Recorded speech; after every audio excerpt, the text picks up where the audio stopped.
Hello and welcome back to Centex Sports Network. I am Jalen Gillis, here joined today by PJ Gaither and Rocky Miller. Fellas, we got ourselves a good game set up for today, a top 10 matchup in the state of Texas, right here at Mac People Stadium between the number 10 Connally Cadets and the number 2 China Spring Cougars. Fellas, like we said, great game going and leading into this one.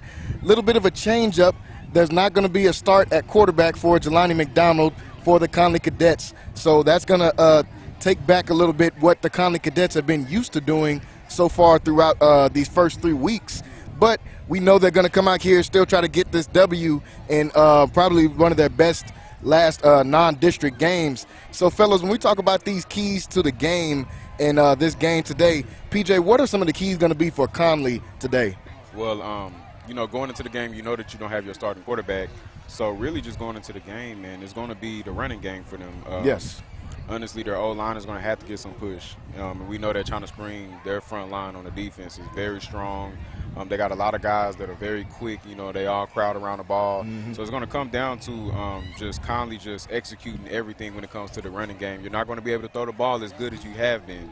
You know, so you already know this, you know what I mean? So this is something that I'm sure they've probably been working on during the week, you know what I mean? I don't feel like that it's just like fresh right now. I feel like they already knew coming into the game that they weren't going to have them. And then defensive-wise, you're really going to have to – it's the same. You got to get some push, man. This China Spring team, this offense is explosive. Loaded. They can score on you whenever, you know, on the passing game or the running game, you know. So China Spring, them some big boys. So you're really going to have to be very physical. You don't want them to out-physical, you know. So it's really just going to be a tough game all around for both teams. We're going to see a very good matchup tonight. Yeah, it's going to be a hard-nosed game in this one for both sides. Rocky, what are some of the keys to the game going to be for China Spring in this matchup? Well, for Coach Beatty, what he wants to do is he doesn't want his team to have a letdown because you know it's a top 10 matchup, but there are rumors out there that McDonald isn't playing at quarterback. So you don't want to let down from the team. You want them to take it for granted because you want to recognize that last week, with no preparation, the backup quarterback came in and saved the day. Yes, sir. For the Connally Cadets. So when he can come in with no preparation and save the day, what do you think? What do you think a week of preparation is going to do for this quarterback? Yeah. So Coach Beatty doesn't want to get his team to get surprised by what the backup quarterback can do. He wants to stick. He wants to have a sound defensive plan, kind of almost feel the Connally Cadet offense out in the very beginning. Then he wants his offense to continue with the high-powered, the way that they score the football, and put China Spring in a situation where they have to match him blow for blow. That's kind of a hard situation for a backup quarterback to be in, to be put in a position where he has to score. And then what you don't want to do for China Spring, you don't want to give up any easy scores, and you definitely don't want to give up the big play, because then the Connally Cadets will get momentum, they'll start feeling it, and then this home atmosphere is going to be a great advantage. If I was China Spring, I'd do my best to get the Connally Cadets out of the game as soon as possible, because any kind of momentum could kind of mushroom on you, and you're behind the 8 ball as the visitor in this stadium, and you don't want to be behind late in the game with the crowd on your side. Yeah, so those are going to be some of those keys for both of these teams to come in and try to come up with a victory. Both coming into this game 3-0. Like we said, top 10 matchup between both of these teams. China Spring actually hasn't lost a game in actually over a year now. Didn't lose a game last year. Then they came into this game. They're coming into this game 3-0. China Spring on an unbeaten streak. They actually had a blowout victory against this cadet team last year right here in the same stadium, in Mac Peoples Stadium.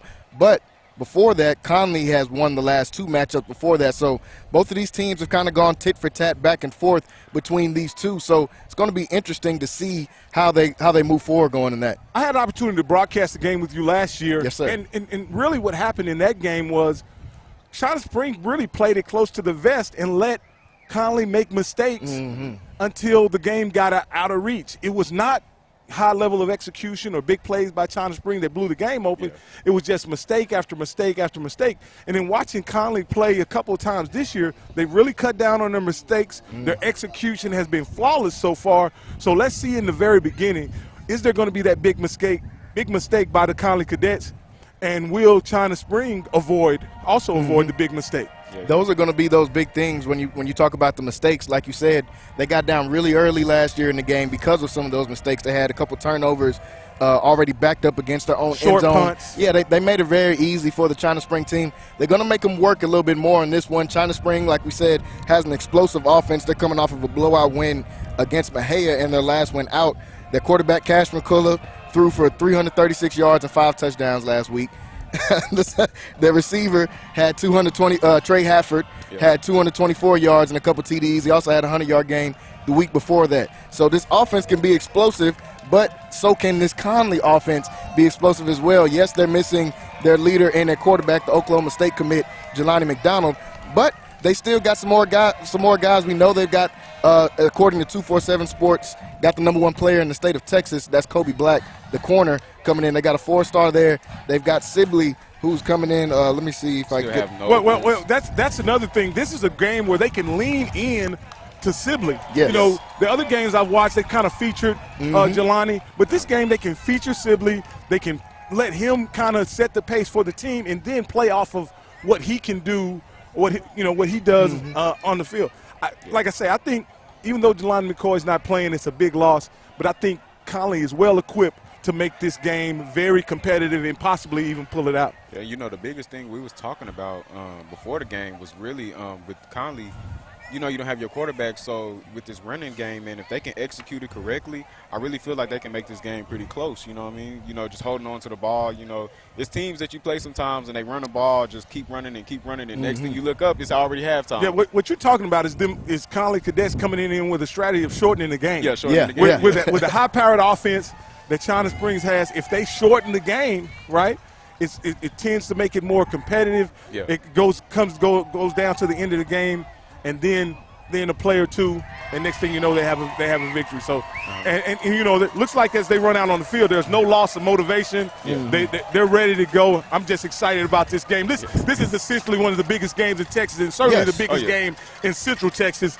And I can't wait to see what happens, see what unfolds here on the stadium. Like you said, this is going to be one of the best games in the state of Texas. Just so much talent on both sides. We got a chance to talk about all these guys. Like you said, Sibley, I feel like is going to be the key for this Connally team to be able to go ahead and move forward. Sibley's already got 515 yards in this season, 7 touchdowns, and he's leading Central Texas in yards with those 515 yards right now. So he is one of those guys that they're going to have to lean on in this one, but they've got more guys like we mentioned, Kobe Black. We've mentioned Caden Turner and Isaac Perez on the inside. Can those guys wreak havoc on the inside of the D-line?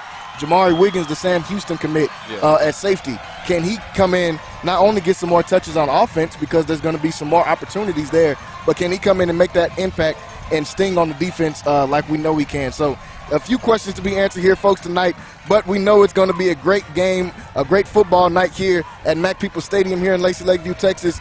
They're getting ready for the kickoff here in just a few minutes here, folks. They're about to come out and line up for the for the national anthem. So before we get off of here in this one, definitely want to do our picks for the game. In this one, I'm going to roll with we've been on this Connally train so far this first 3 weeks picking them, even when some people thought we were a little bit crazy and we picked them against La Vega, who was ranked high, and they came out and pulled out that one. This one facing a little bit tougher matchup. You got the state champs coming into town.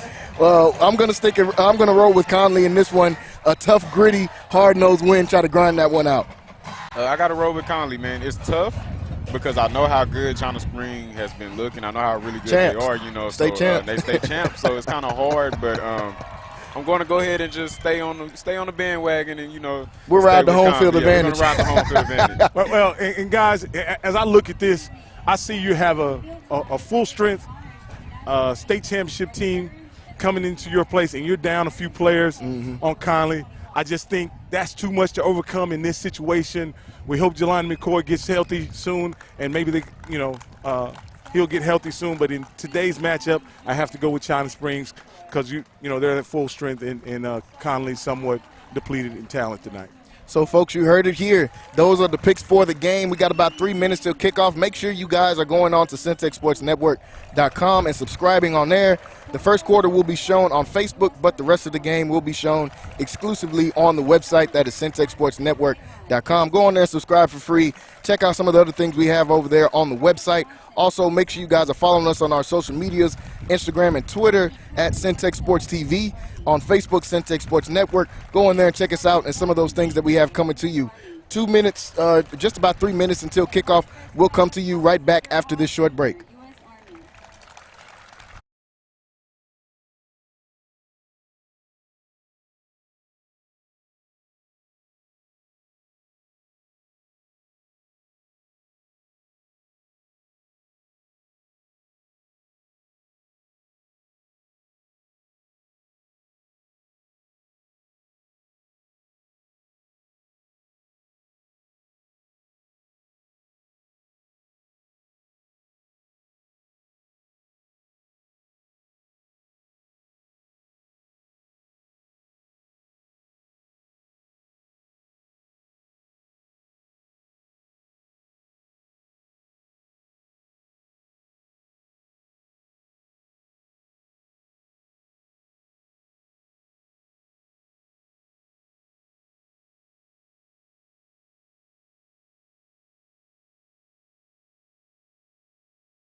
shirts, look, everybody have a good time and play, have fun. We got a corn here.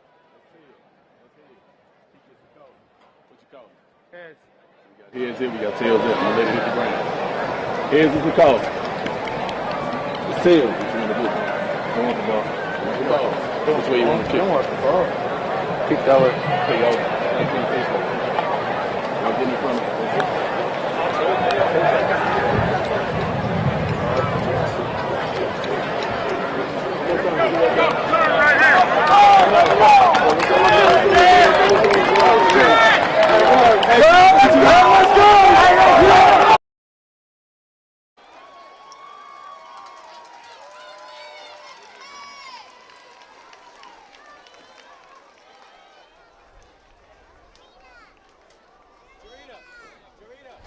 Hello and welcome back to Centex Sports Network. Jalen Gillis here with PJ Gaither and Rocky Miller.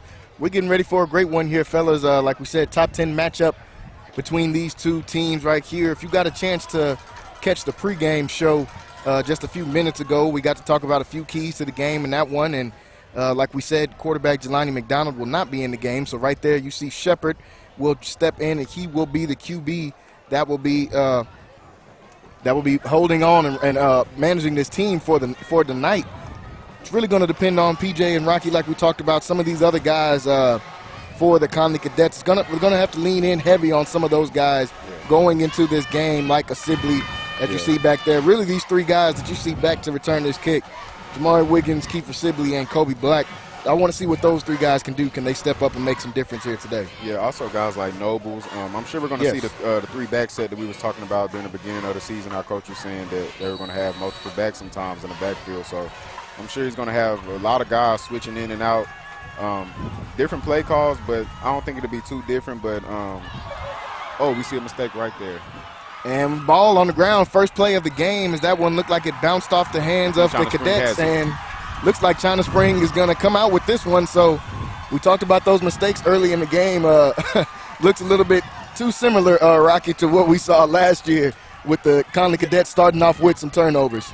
Yeah, I think it's just a situation where the kids are anxious. He goes out to try to make a catch, and he muffs the kickoff.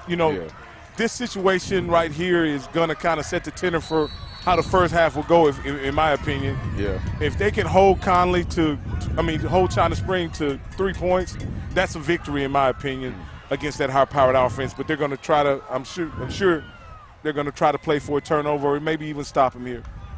So first down after the first turnover of the game, drop back from McCullough, and he's got some pressure on him, able to get away, but then he's going to be hit in the backfield, and here come this Cadet defense getting the sack on the opening play of the game. Well, again, that's what they needed. They dialed up a pressure, looks like. They anticipated the quarterback trying to pass the ball, and they were on him. He didn't have any. The quarterback didn't have any chance there. Yeah. With that kind of rush, China Spring is going to have to, find out where the protection breakdowns are and try to remedy that. Yeah, that was kind of what we were speaking on during the pregame. This front four on the D-line, man, they're going to have to put some pressure today. And they came up with some pressure now on second down. A good run there by China Spring as they get some good yardage on the board for the first time. It looks like that was Kyle Barton, I believe, able to get that first carry. So like we said, this Connally team, they've got some guys that can make some things happen on those in that front seven. So looks like Jalen Petty was there to get back there first for that sack. So now coming up on the 3rd and 7, let's see what this Connally defense can do. 3rd and 7, ball on the 26-yard line. McCullough dropped back. He's going to play fake, and he's going to be hit again. And this ball looks like it was in the air for a little bit and hit down immediately. Great pressure by the Cadet defense once again. Well, that's 2 passes, nearly 2 disastrous plays for China Spring. And with that kind of rush, there's not much you're going to be able to do in the passing game. Yeah. They did pick up on second down a pretty good, it was a pretty good game. But it looks like,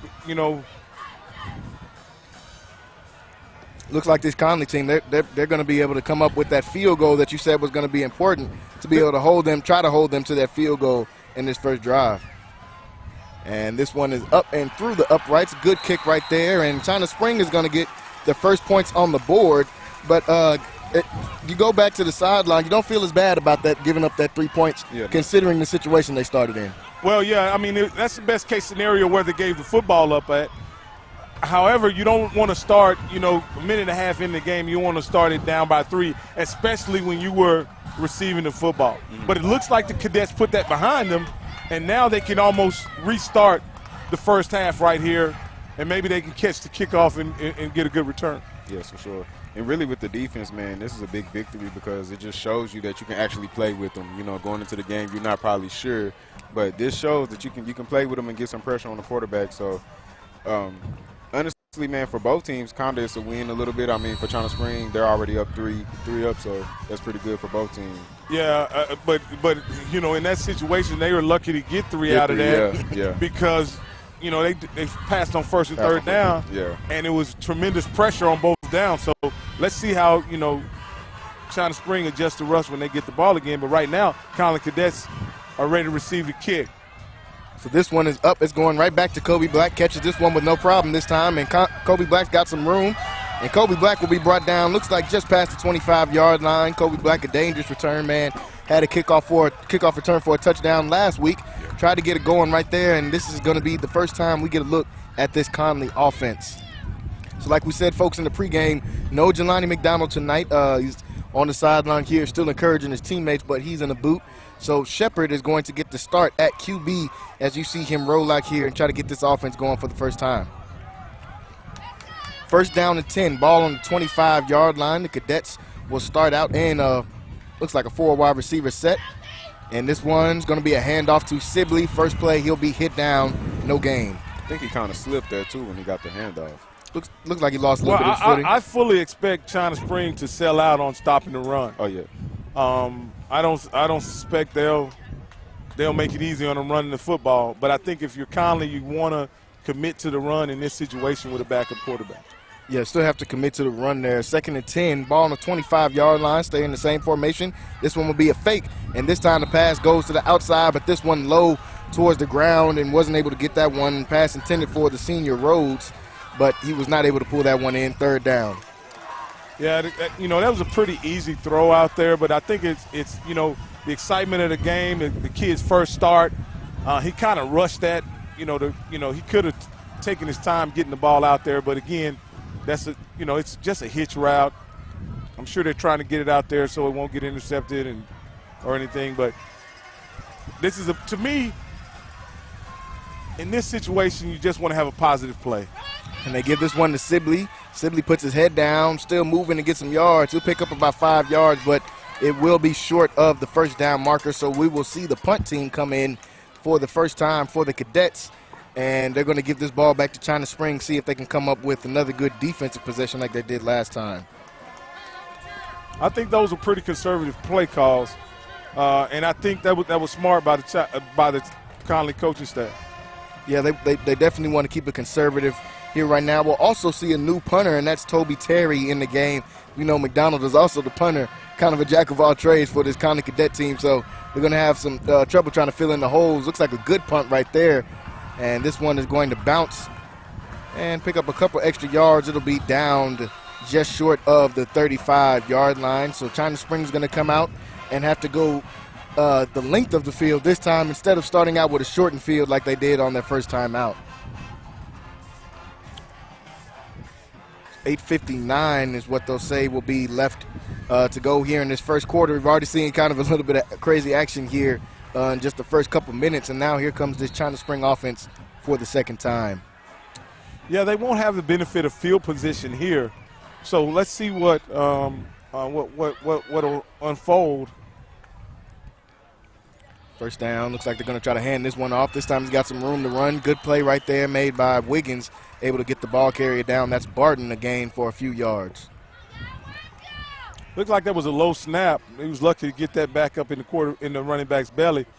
Yeah, it looks like that one kind of a miscue on the snap. Looks like they kind of had some troubles on that last time out, so we'll keep an eye on that for China Spring. Second down and 5 after that 5-yard gain. Ball on the 39-yard line.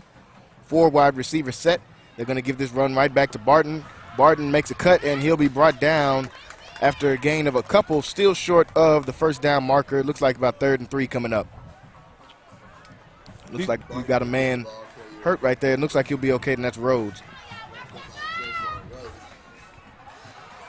And on third down, looks like another miscue snap that's going to go into the backfield. China Spring able to get back on top of the ball, but that will bring up fourth down. So a couple of those miscues we seen from the center kind of changed their China Spring drive a little bit. Looked like they tried to do kind of like a hurried snap, and not everybody was on board with it. Looks like they tried to catch Connally off guard and caught themselves off guard. What do you think about that first series so far?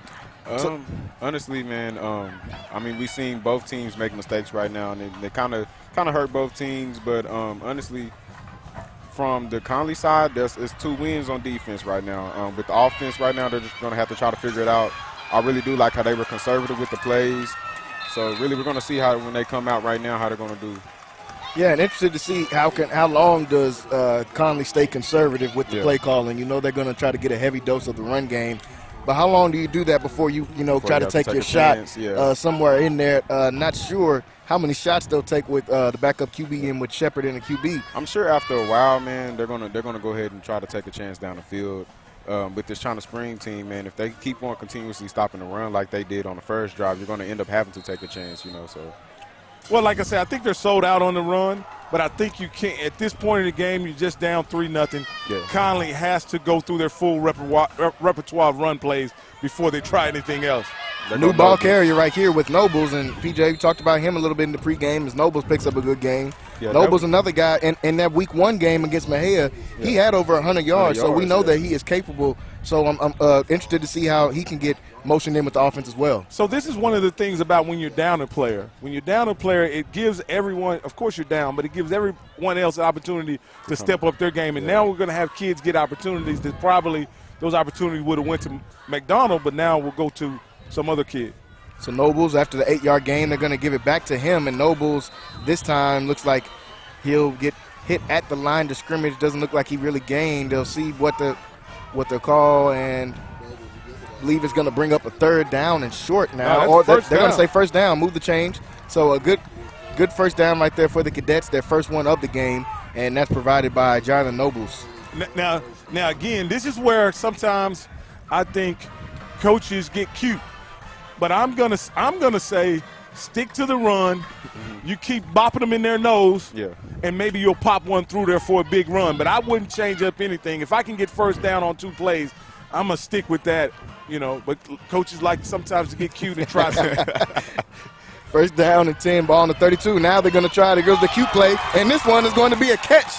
Back shoulder catch right there from the 4-star that we talked about in pregame, Kobe Black.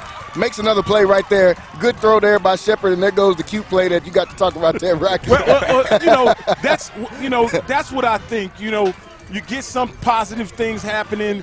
You want to, and coaches tend to want to go into those big plays. I just think ultimately this is going to be a game where the most mistakes lose the game, and those cute plays tend to get you in trouble sometimes. But that was a great execution by Shepard and Black.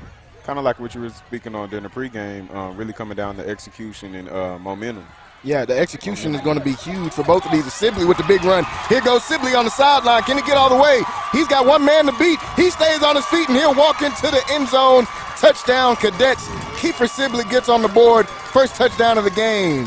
See, that like I said before, you don't have to get cute to score. Yeah. This is nothing more than an off-tackle play to your right, and the guy bounces and takes it down the sideline. Again, I think those are the plays that they're going to give Connally a chance to win. With your quarterback, who's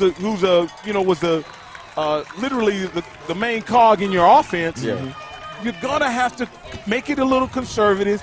You want this game to be a little messy. You want it to be decided by toughness and effort, not necessarily high-level execution or even big star power. You want this to be I want this game to be fought in the phone booth, and so that running game I think is your key to keeping your team in the game. I think China Spring's going to come back and make big plays, no doubt about it. For sure. But the key to keeping your team in the game for Connally is don't make the big mistake. Yeah, and I totally agree with you with that. When you have your backup quarterback in, you're not coming and asking him to make some of those big plays that you know that your starting quarterback usually makes. You're just asking him to just come in and execute at a certain level that can keep us in this game, that can possibly help us win this game.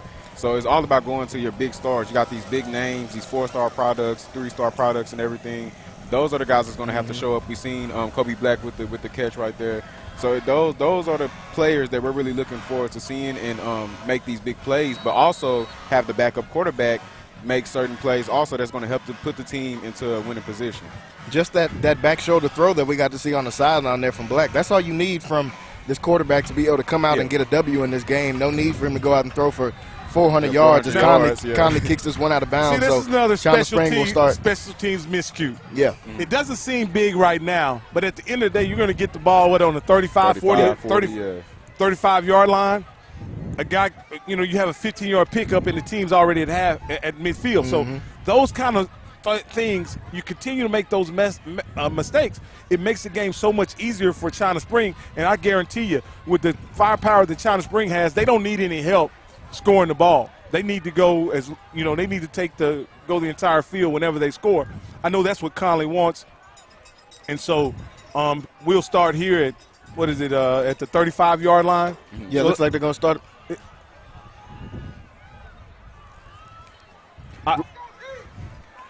Remember, folks, if you are watching on the Facebook live stream, the stream will go down off of Facebook after the first quarter. The rest of the game will be shown exclusively on CentexSportsNetwork.com. First down and 10. They're going to try a bubble screen to the outside, and this time they're going to get some positive yardage. He's still on his feet, still going. Makes one more person miss. He's still moving down the field. He's got a blocker. And here goes Hafford down the field and tries to get in. He'll be hit out just short of the goal line. So, Rocky, you said you expect China Spring to come back with a big play. This time they get into the hands of their big-time receiver, Trey Hafford, and he makes a play. Well, again, you weren't going to hold down China Spring the entire game. They were going to get big plays.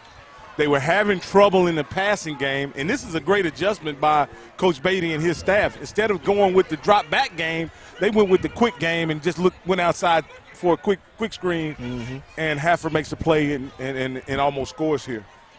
That's a big play right there by this China Spring offense, and now we're going to see them all the way up to the 2-yard line after that big play provided by Trey Hafford. First down ball on the 2-yard line. They're going to give this one to Barton to try to punch in, and he does. Touchdown, China Spring, 2 plays and in, and China Spring answers just that quick. You definitely – this is going to be a barn burner, Jared. Yeah. This is going to be a barn burner, and you definitely want to watch this game in its entirety. And I definitely recommend everybody to hurry up and go ahead right now to Centex Sports Network and watch the game on the website, because it's going to – we got about 4 minutes left, and it's going to be gone. And so make sure that you go ahead and go to the website now. Make sure you go to the website so you can watch the game in its entirety. We got like I say, this is literally the biggest game, one of the biggest games in Central Texas, and definitely the biggest game in 4A in the state. Oh, yeah, yes.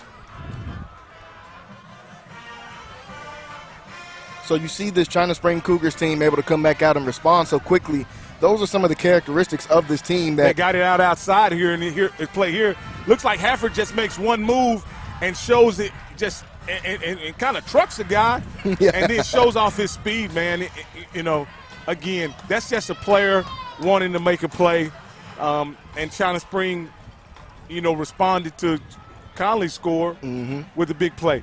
It's going to be a slugfest, but again, Connally has to minimize the mistakes. Let's go back to that kick out of bounds.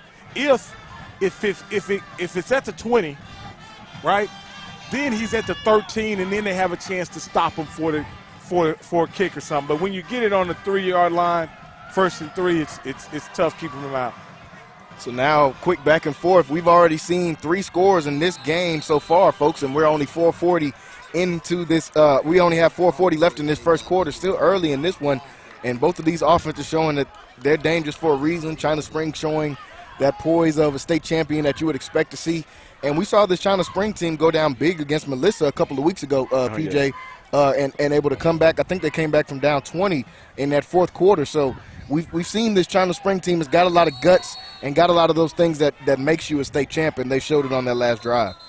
Yeah, these are 2 teams that that both this season fought back from, a deficit. So yeah, big games. Connally fought back against La Vega, and last minute touchdown last week in that Cameron Yo game. So looks like we've got an injury timeout on the field right now. Yeah, and again, this is going to be a great game, and this is a great time for, if you're watching on Facebook. I know we got hundreds of watchers on Facebook, but you need to go over to Centex Sports Network. And Jerry, what's that website again? CentexSportsNetwork.com. CentexSportsNetwork.com. Watch the game so that you're not interrupted. You don't miss anything. If you go ahead and go on that website right now, you can watch it in its entirety. This stream is going to shut down after the first quarter. So, first down and 10 now. They're going to give this one, looks like, right back to Nobles. And Nobles going to pick up some decent yardage, and then they'll push him back out of the pile. Decent gain on first down, going to set up second down after a couple-yard gain. Yeah, this is turning out to be the game that we had anticipated. Shepard has looked like he's gotten settled in. The Connally Cadets are settled in. They just got a 3-yard pickup on first down. It's 2nd and 7, and let's see what they run here. 2nd and 7, ball on the 28-yard line. Got a stacked backfield. They're going to give this one right back to Nobles. Nobles trying to follow his blocker. Makes one man miss, still on his feet, and he's going to be brought down, but he will have enough to move those chains. Another first down for the Cadets, provided right there by Jalen Nobles. That's just another tough run by Connally Cadet. Looks like they came in here understanding that it was going to be a physical football game, and they seem absolutely prepared for that. Yeah. And that's the style of play that we know this Cadet team likes to play. Coach Garrick likes to get his team those nitty-gritty wins, and looks like they got a miscue. Big play as this one goes over the head of the QB. He fights to get back on the ball, takes a big hit, and we'll see, do the Cadets come back up with the ball? And they do. Shepard able to get back on the ball right there, and there goes another one of those mistakes. This one is going to cost the Cadets big as this backs them up all the way against their own end zone. So big play right there, miscue for the QB. One of those things that you don't think about as much, but it's huge, the chemistry between the center and the QB. It can come back to bite you in moments like this. And ball flies over the head of the QB. Good job by Shepard to be able to get back on top of that one. He took a couple hits, too, getting back to that football. Yeah, it's unfortunate that it happened at that particular time because it was 1st and 10. They were moving the ball pretty easy.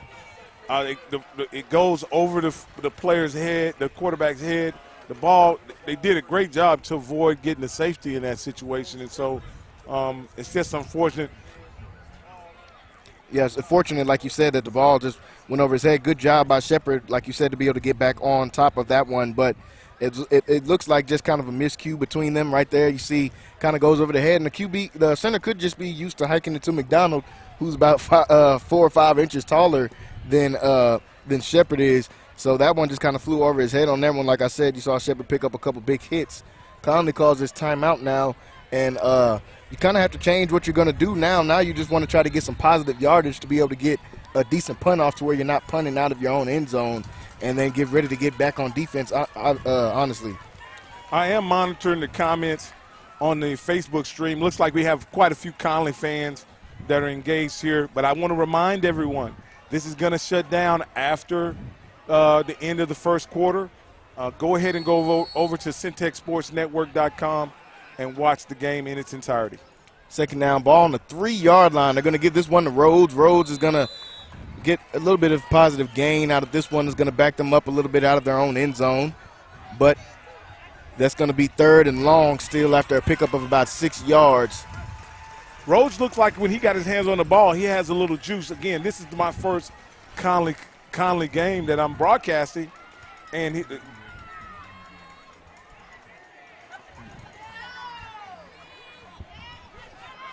yeah, like you said, your first time getting to see this team, and Rhodes, another one of those guys who's been able to make some big plays, made a huge play last week in the Cameron Yo game. 3rd down and long, they're going to give this one to Nobles. Nobles got some room to run, and he'll be brought down after a good run right there, about a 10 or 15-yard gain, but that will still not be enough to pick up the first down, so we will see the punt unit come onto the field. Connally Conley's isn't having a problem moving the football on the ground. They just have to, moving forward, they have to avoid the miscues, and they have to find out a way to corral that high-powered China Spring offense. They have done it thus far. Let's see if they can do it. So this one, a punt, and this one's going to be another decent punt. This one in the air. It's going to take a bounce, and it's trying to roll back to the 50, but it'll stop, looks like in front of the 50. So China Spring is going to start off great field position in this one. They're going to start off actually already in Connally territory as they're going to get this ball on the 48-yard line, first down and 10. That's about where Connally had the ball before the snap went over the quarterback's head. Mm-hmm. And so, again, it's 10-7. It's a minute and 31 left. I think Connolly's in a situation where they understand they are in the game, right? They don't have to be enamored by the defending state champions. They're in the game. It's just a matter of them executing and avoiding the mistakes. First down and 10, ball on the 49-yard line. This China Spring offense back on the field, and there you see big Caden Turner gets back in the backfield and meets the ball carrier immediately right at the line of scrimmage for, looks like a loss of about 1 on that play. And there goes Turner, one of those guys we talked about on that front line that can make some big plays, and he does it right there. So far, the edge is in the interior edge is with the Connally Cadets on when China Springs offense is on the field. The defensive line for Connally has been dominant so far. Let's see, can they keep it up? 4 wide receiver set for the Cougars, second down and 10. They're going to hand this one right back off, and he's going to be hit, looks like at the line of scrimmage. Once again, this front 7 for the Cadets have been playing great all season long. As you see a few guys, they've been swarming to the ball all season long, and you get to see it again right here as the Cadets swarm to that ball and able to come up and make this a 3rd and long. It's going to be 3rd and 11 when they come back. So this is a must-pass situation usually, right? You're on your side of the field. Will you take a chance here and do drop back, or are you going to stick with the quick game? Looking at it, they're going to go with the quick game, I'm sure. They drop back this one, aired out to the sideline, had nobody there, and that's going to be an incomplete. Good defensive possession for this Cadet defense, who has been playing great in this one. I think the Cadets the Cougars got surprised there with Connally playing coverage. Mm-hmm. They didn't blitz, they didn't send anybody. They just sat back and played coverage, and it looks like everybody was covered up, and he had to just throw the ball away. So, again, Connally's in the game. Yeah, Connally's defense has really stepped up big in this one if you think about them holding them to 3 points after the muffed kick. And this one is going to bounce back and go all the way, roll to the 5-yard line in this one. And that looks like that is going to take us to the end of the first quarter in this one. So after 1 quarter, folks, 10-7 right now. The visiting China Spring Cougars, number 2 team in the state, up 10-7, 3-point lead on the Cadets. We will be right back after this short break.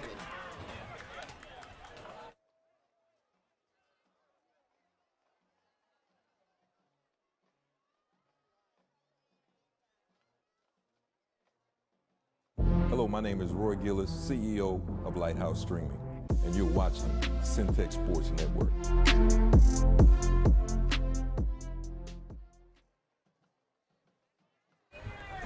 Back to the action here, the start of the second quarter. So in that first quarter, we got to see some back and forth between these two teams. Connally really giving up that one big play to Hafford that got China Spring in scoring position. But this Connally defense has been playing good, and they've been keeping the Connally team in the game so far in this one as they flip field and move down there. As Connally's going to start out on the 5-yard line. This really is a situation where Connally's played great. It's unfortunate they're behind, but they're behind because of the mistakes that they've made. Yes. First down, and this one is going to be a handoff. Looks like to Sibley.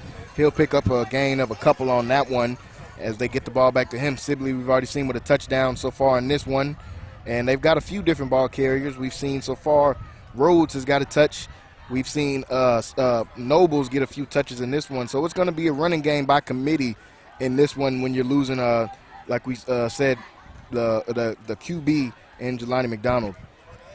Second down and 9, ball on the 6-yard line after they pick up 1. backed up against their own end zone. 2nd and 9. This one's going to be a handoff right back to Sibley. And Sibley tries to fight forward, but he's going to be hit, looks like right at the line to scrimmage. So this is going to bring up another 3rd and long backed up against their own end zone. This is the second time we've seen a 3rd and long for this Cadet offense backed up against our own end zone. So, Rocky, like you were saying a second ago, it's kind of just this Connally team really hasn't had that many chances to try to move the ball. Well, they're really treading water. They've been treading water, right?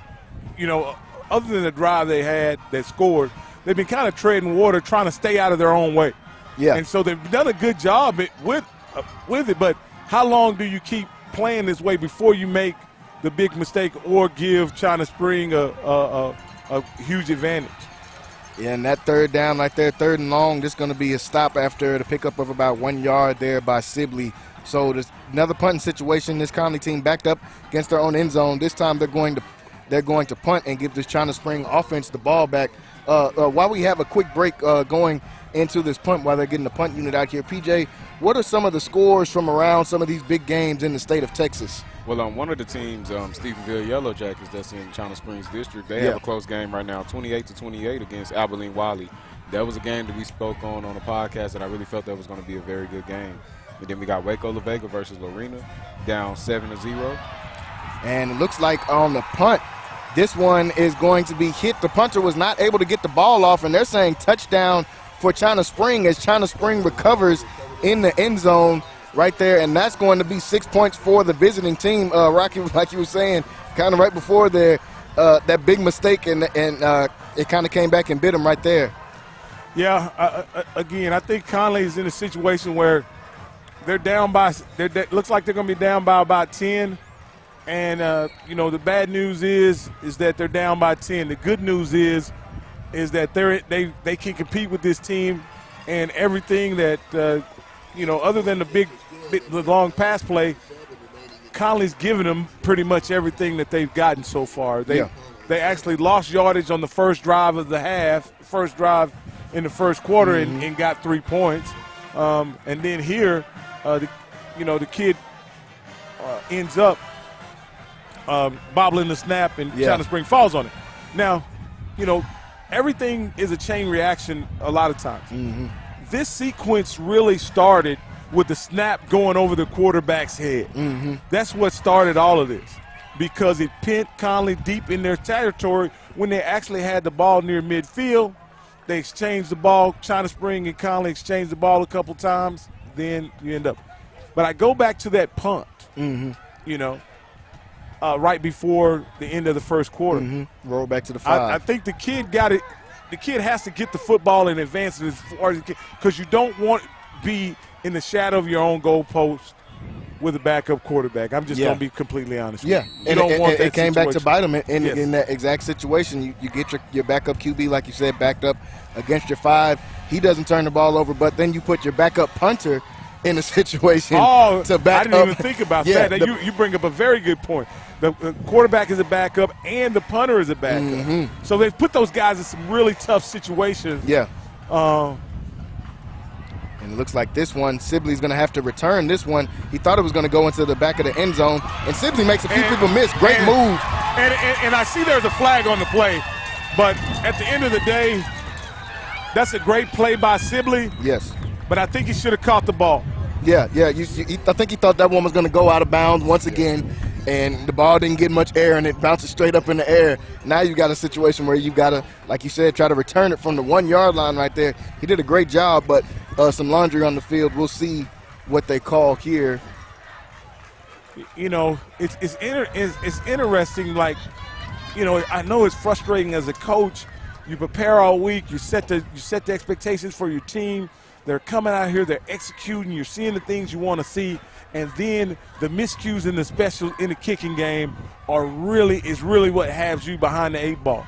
It's really miscues in the kicking game that really have them by 10 points here. Now, this is a great opportunity for Connally to get back in the football game. Right, if they can move the ball here, they haven't had any, other than the miscues, in my opinion, China Spring hadn't stopped them very much. They've had success running the ball pretty much throughout the game on 1st down and 10 as they give this one a run. It looks like this one's going to be a keeper for the QB. That one didn't pick up much. Looks like he's going to be hit about a yard past the line of scrimmage. So we'd like to see if this Cadet team can keep this running game going. Like you said, China Spring hasn't really stopped them. The Cadets' mistakes have really kind of put them back in this one. I've watched closely the last few running plays by the Cadets this series and of course, last series. Looks like China Spring says you're not running the football. Yeah. Looks like they're kind of stepping up in this one. And if you look at how they're lining up, they have quite a few guys in the box. Yeah. They have a heavy box. They're not going to let them run. And so I think Connally's going to have to come up with something else. 2nd down and 8 after the 2-yard gain picked up there by Shepard. Looks like they're mano-a-mano outside, too. This may be an opportunity for them to get one of the guys like Black loose down the sideline. Let's see what they have here. 2nd down and 8, ball on the 22-yard line. They're going to come out, and they're going to look right to where you said. They're going to Kobe Black, and this one over the head. And they double covered. Looks like he got some safety help. Looked like the safety ran out the box to come out there and go help out the corner there. And so that one incomplete.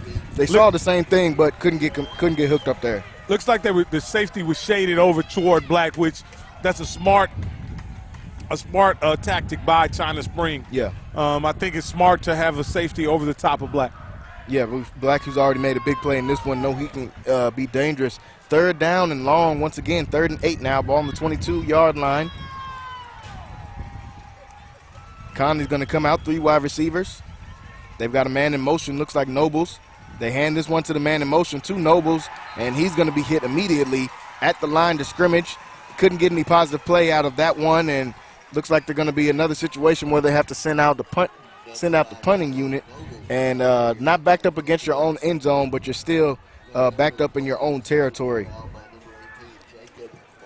And you're starting to see that this Connally offense is missing the big plays from Jelani McDonald. Yeah, just having that edge of being able to go either one. They've really been killing with the read option all year long. They making you choose between McDonald or Sibley, or if it's McDonald and Nobles, and taking that element away really changes a lot for this Connally offense.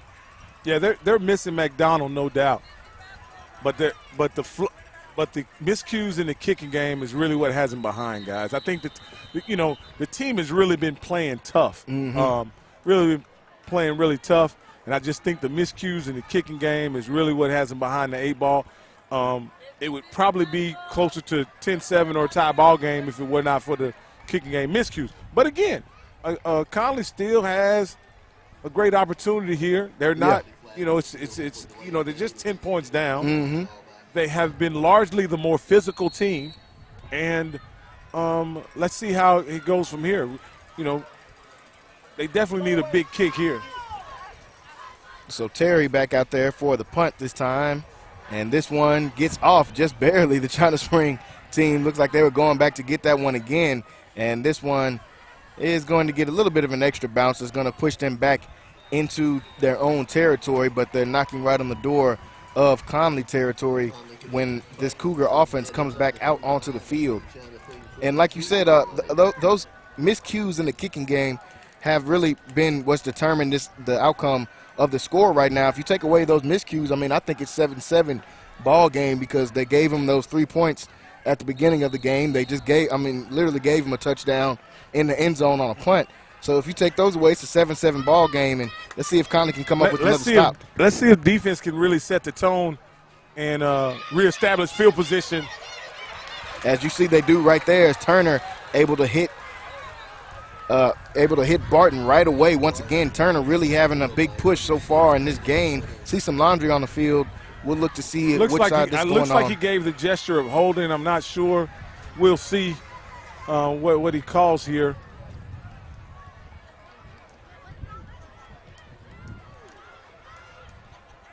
And it looks like this is going to be a personal foul that's going to go against the Cadets. That's actually going to move them forward. So and take away the negative yardage and tack on about 15 extra yards. Wow, another miscue right there by the Cadets. Yeah, that was a big defensive play that's nullified by a penalty. But again, Connally is the more physical team so far, but they keep shooting themselves in the foot. Yeah. So Seems now like they just can't get out of their own way. Yeah, it seems like they've been in their way just when they seem to get something good going right here. They get a chance for another big play as they do get a stop in the backfield as they try to get a swing out pass to Barton. Looks like Petty, Wiggins, and a couple others there. That was a cool little play they did. They set it up like a hitch screen to the wide man, but they actually ran it toward the guy that was closer to the line of scrimmage, and it almost looked like a guy ran right by the guy who actually got the ball. So on the trick play, they get some miscues, and now will they say, which side will they say jumped? Looks like this one could be against the Cadets. So once again, they make a good play. We'll wait to see if they call this one a false start or if they say this one goes against the Cadets. And it looks like they're pointing towards the Cadet side. They do call the neutral zone infraction. 5-yard penalty against the Cadets gives China Spring that yardage back that they just lost. And you know, Devin, this is what I've been talking about throughout the season, man, is just discipline. Yeah. Everything comes down to being disciplined. You see right here after that penalty, now it's going to be 2nd and 8 as they get some of those yardage, get some of that yardage back. 2nd and 8. This one going to be a keeper for the QB. Looks like an RPO. They get this one out to the receiver, and Haffer's still on his feet. Makes one guy miss and stays in bounds. He'll have enough to pick up the first down and some. About a 20-yard gain there by the China Spring Cougars. So on that one, you saw, looks like they were ready for that run. Looks like it was going to be another hit in the backfield, but some more good play calling right there by the Cougars as they take it out of the QB, take it out of the running back's stomach and throw that one to the outside, a little RPO action. It looks like China Spring realized they just can't line up and run the football against Connally, and so they're looking to do a little razzle-dazzle in order to move the football here. Yeah, seen a couple trick plays on this drive. Looks like they're trying to scheme up some things, like you said, not going to be able to just kind of draw back and run this one up the middle like they're used to doing with guys like Barton and McCullum. And looks like now they're going to get a timeout from the China Spring side with 6:01 left to go in this first half. 17-7 score. China Spring up by 10. We will be right back after this short break. You're watching Centex Sports Network.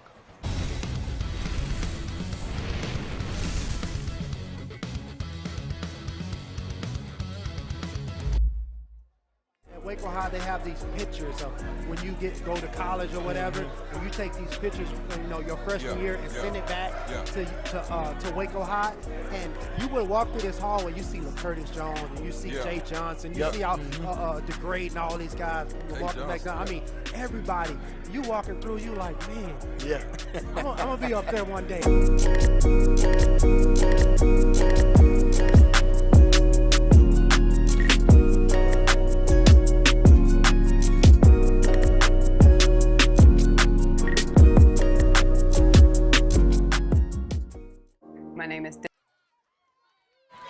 So back to the action here. 6:01 left to go here in this first half. China Spring up by 10 on first down and 10. They're going to hand this one off to Barton, and Barton gets what will be probably his best run of the day so far. And it looks like that was McCullum actually on a keeper as he gets about 9 yards on that first down run. He's going to put it a second and short. And here comes this Connally defense now backed up against the end zone as this China Spring team starting to move into the red zone now. Seeing Connally being able to kind of control the line of scrimmage on that play, China Spring gets some push. We'll see if they'll be able to keep that push going on second down. 2nd and 1, ball on the 16-yard line. They're going to hand this one off, and he tries to get around the end. Good job by the Connally defense, and he cuts back in, and this time he will score. So it looks like they were pushing him out of bounds. Touchdown for the Cougars. Looks like they were pushing him out of bounds on that one, but he was able to cut back inside. And looks like the players look to see if there's a flag on the field. Looks like they're discussing. Not sure if there is a flag, but I see some players backing up. You see the cutback on that one was able to get them inside, but looks like China Spring backing up. Looks like they're going to get them for a hold on that one. So this time a penalty that goes against the Cougars that's going to back them up and take that score off the board. So we'll reset the clock to 5:16. And now this gives the Connally defense some more life. That was a tough run by Hafford there. Unfortunately, there's a penalty on the play. That's one of the few mistakes that China Spring has made. Yeah. Again, that puts them in a first and long situation. Let's see how they Looks like play action rollout. They got a man wide open right there by the sticks. He's able to cut upfield, and he's going to get out of bounds. Looks like just enough for the first down markage, and they will give him the first down is what it looks like.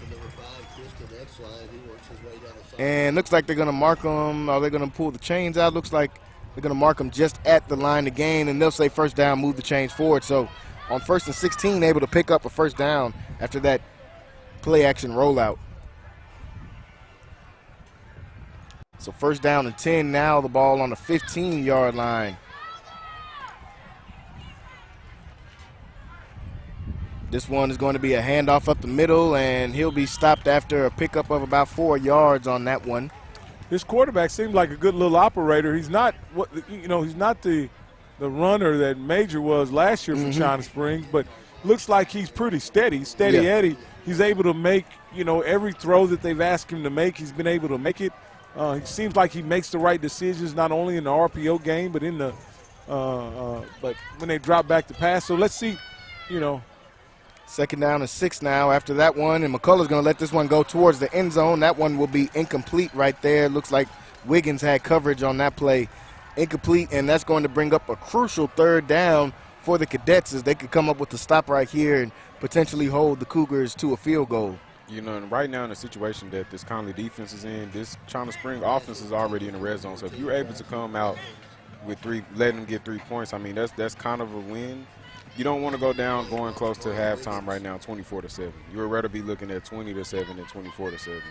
Yeah, it looks like they had a receiver open on that last play, just couldn't make it. Let's see if they look. I thought they may go back to it.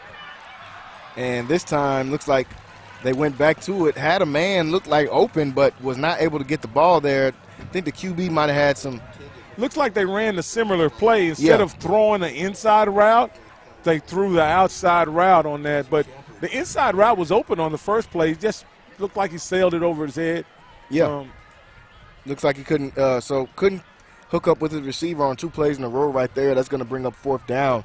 It looks like the kicking unit out for the Cougars, and that could holding them to a field goal, like you said, PJ. You don't want to give up any points, but when they're already in their own red zone, holding this high-powered offense like this to a field goal is a good thing for the defense. And this one is going to be up and through the uprights and give them an extra 3 points as they get a 13-point lead now, 20-7, with just under 4 minutes left to go in this one, 3:59, and we'll get a chance to see this Cadet offense come back out onto the field now.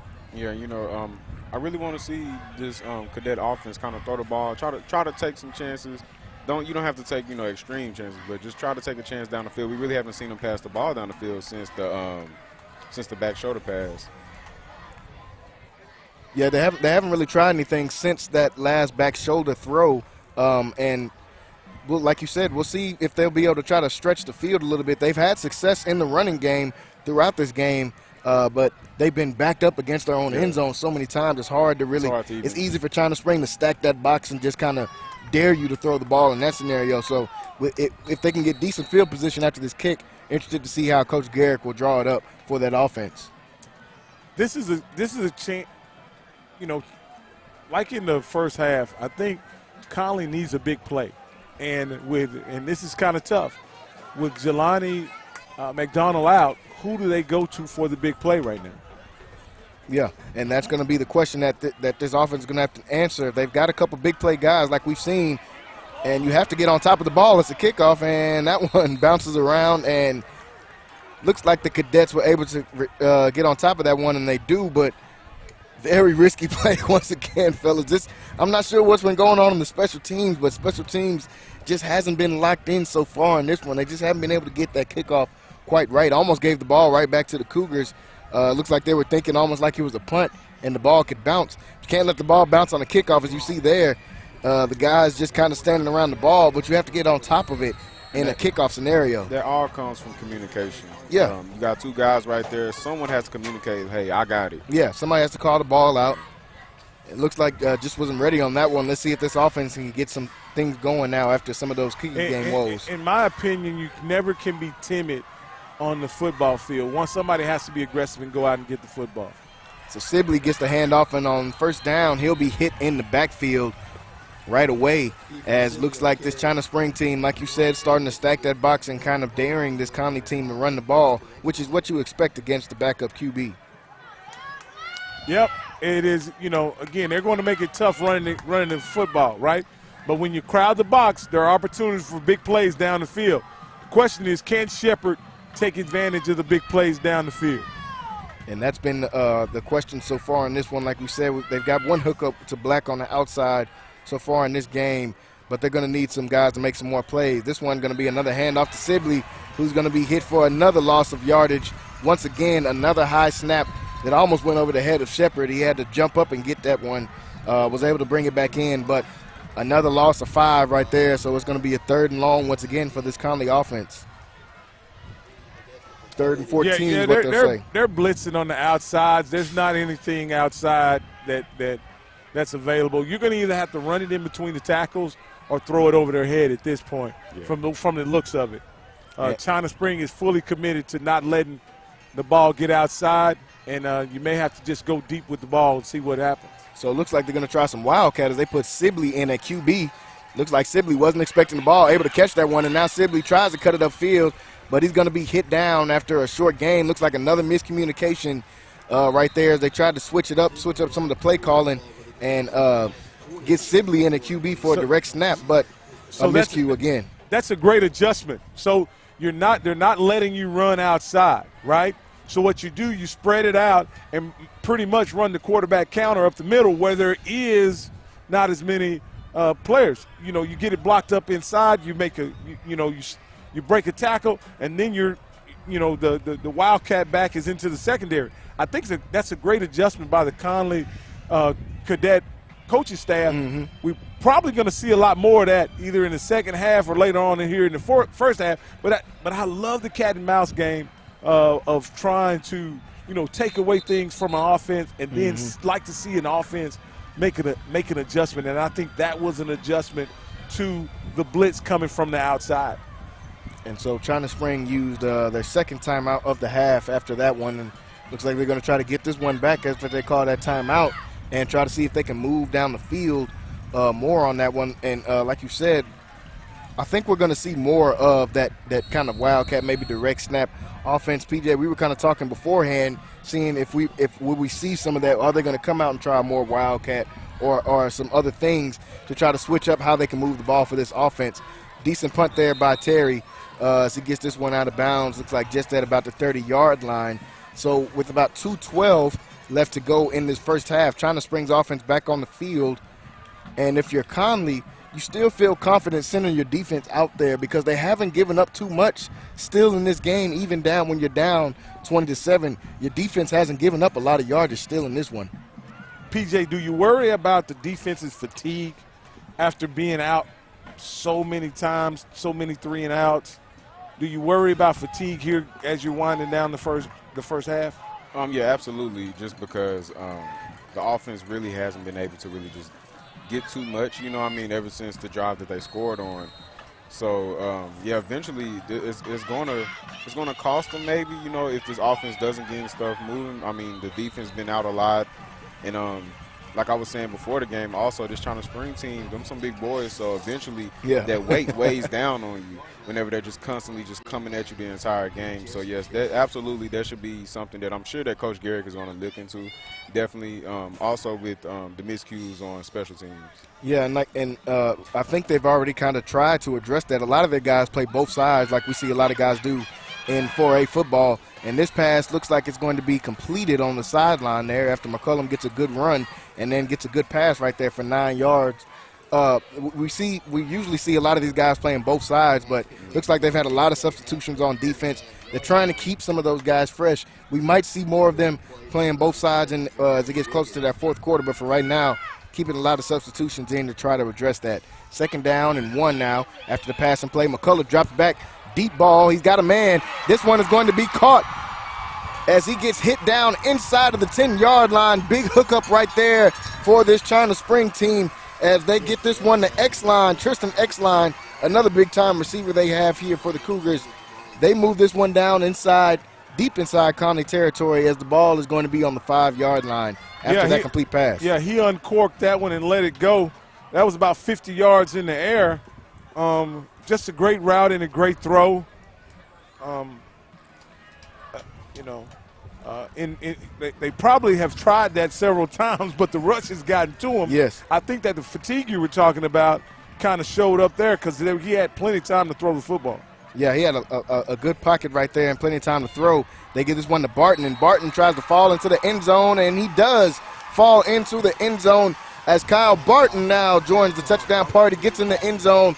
26-7 lead for this Cougar team as they start to run some points off at near the end of this first half. And, that was one of my biggest fears was the fatigue, right before half and allowing them to score like they did. It's really just not too much that you can really do about that, when it gets to this point. So this China Spring team gets the extra point up and in as they take a 20-point lead now, 27-7 lead going into this second, getting ready to go into halftime. About 40 seconds left in this one. With what you've seen from this cadet offense, do you guys think that this cadet offense tries to go out there and get some plays down the field, or do you maybe just get a couple runs and kind of bring it in and take it into the locker room? Well, I think it goes back to what happens on the kickoff. If you get a good kickoff, a kickoff return, and you get the ball, in plus territory, or maybe even if you're behind by 3 touchdowns. So even if you get it, on past the 30, you may decide to take a few shots. You may decide to do something. But if you get it back inside your 30, inside your 20, I don't see Coach taking a chance with a backup quarterback in this situation. Now, it may be a situation where you get they may expect you to pass, and you line up in that wildcat and you slip something through. Yeah. Who knows? But I think it all depends. What's going to dictate what happens on this drive is what happens on this kickoff. Yeah, and that's been the case for majority of the time for this first half so far. The kickoff has really dictated how the drive has gone for the Cadets. So you see them getting ready to kick this one deep. Yeah, the kickoff is, the kicking game has really been the Achilles heel tonight for the Cadets. It looks like this one is going to be fair caught, so they're not even going to really take a chance with this one. But they're going to start off with decent position. Looks like they're going to be just at about the 30-yard line. So I think on first and second down, you maybe try to see if you can get a couple plays going, but you don't want to do anything, and you definitely don't want to turn the ball over with 40 seconds left in this China Spring territory already. Like I said, you want to try to put points up, but the game really, if you give up something here, the game can really get away from you. Yeah. And I just don't think you want that. The first down, they give this one to Sibley. Sibley with another good run, still on his feet, and a strong runner is Kiefer Sibley. He'll be brought down that time after. Looks like that may be a first down, huh? Looks like it's going to be close to, looks like they'll say just a few yards short of the first down, so second down, but they're not calling any timeout right now, and the clock is moving, and they are not calling a timeout, so we might see just about one more play. And they're going to hand this one right back off up the middle this time. And legs still moving, and he'll be brought down, but that's going to bring us to the end of this first half. So an exciting first half of football, what we've seen so far in this one, folks. 27-7 lead for the China Spring Cougars. 20-point lead heading into the locker room. Both of these guys going to go to their locker rooms. China Spring going to try to keep going and executing the way they've been going. The Cadets going to try to get back on track in this one. Coach Garrett going to talk to his squad. You're going to see both of these bands here at halftime, and we will come back before the start of the half to preview some of these games around the state of Texas and to preview this second half. So, folks, 27-7 lead going into the locker room for China Spring. We will be right back after this break.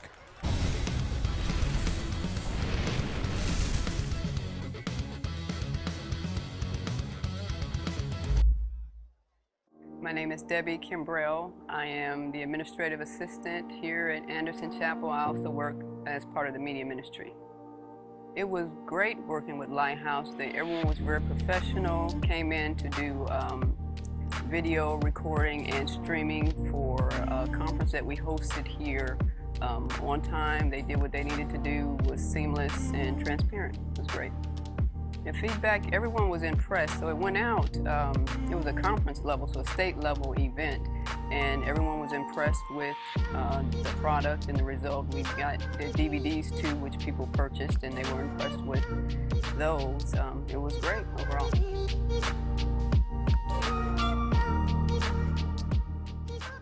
My name is Emily Adams. I'm the marketing director for the Texas Asphalt Pavement Association. We are here at our 3rd annual MAPS conference at the Waco Convention Center in beautiful Waco, Texas. I think the event has exceeded all of our expectations. We had an amazing turnout and great sessions and nothing but positive feedback. So this is our first conference in a convention center, and I'm used to working with hotels where there's like one person to talk to for everything. And so at the last minute, we realized we needed audio and video services. And so I contacted Lighthouse Streaming and Audio, and they were very quick to respond. They were able to, even though it was the last minute, they were able to fit us into their schedule, and they provided us with technicians and equipment to record our sessions, and we'll be able to provide the people who are speaking at those sessions with great video of themselves. I would highly recommend them. I highly recommend Lighthouse Streaming and Audio. I had nothing but a pleasant experience, and if we come back to Waco again, which we hope to do, I know I'll be in touch with them.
The Cougar Marching Band continues celebrating its strong tradition of excellence with 12 state marching appearances, 6 state marching contest finalist finishes, and 32 years of consecutive UIL Sweet States awards.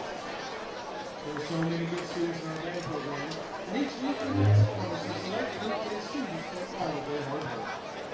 Tonight, we would like to honor our trumpet as our section of the week.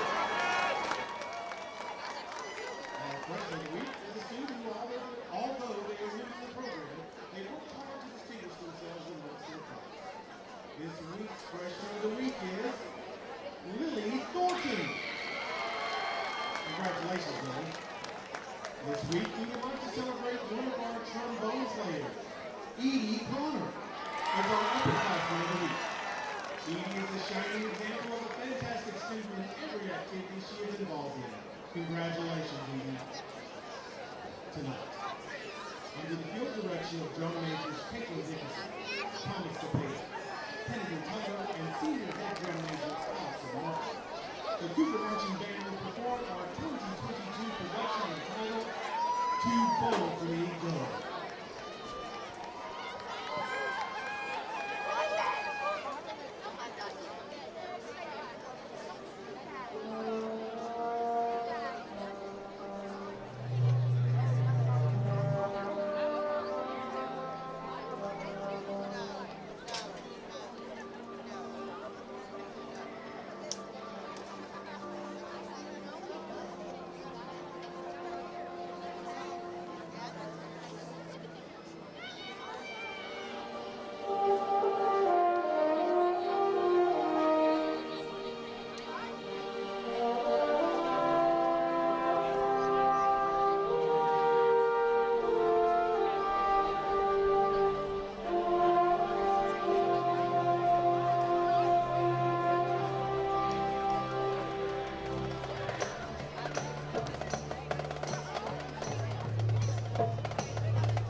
Thank you for watching our performance tonight, and as always, go Cougars.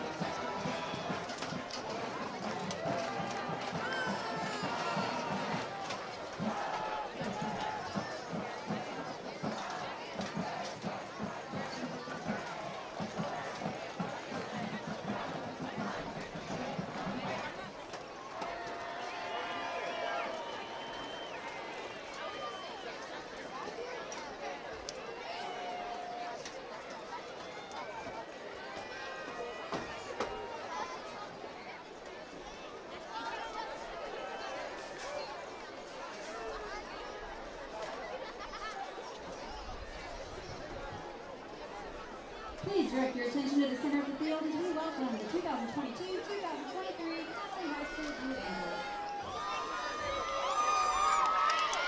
Here's an introduction of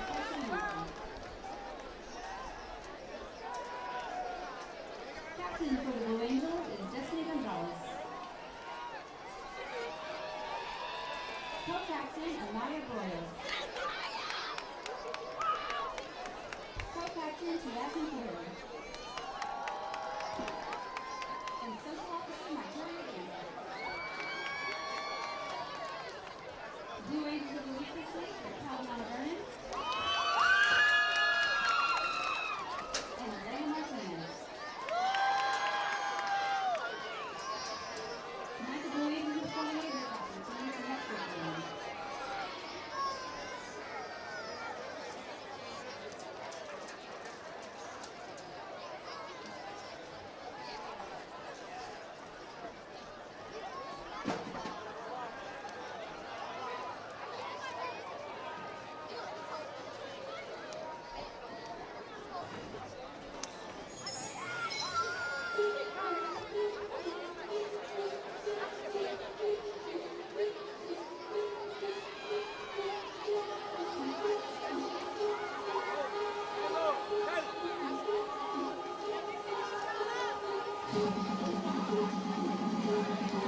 Ladies and gentlemen, please welcome to the field the pride and sound of Connally ISD, the Cadets of Connally High School.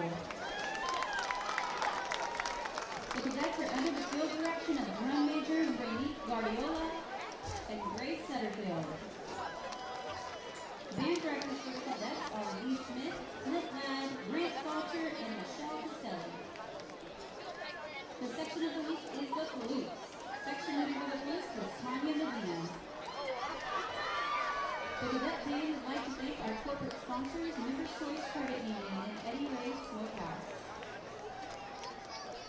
Tonight's performance will feature part 1 and 2 of the Cadets UIL competition show titled The Reds We Lead. We hope you enjoy tonight's performance and hope to cheer on the Cadets football team during tonight's game.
you enjoyed tonight's performance. Please support your cadet band tomorrow at Bellmead for a hot dog fundraiser from 10 a.m. to 2 p.m.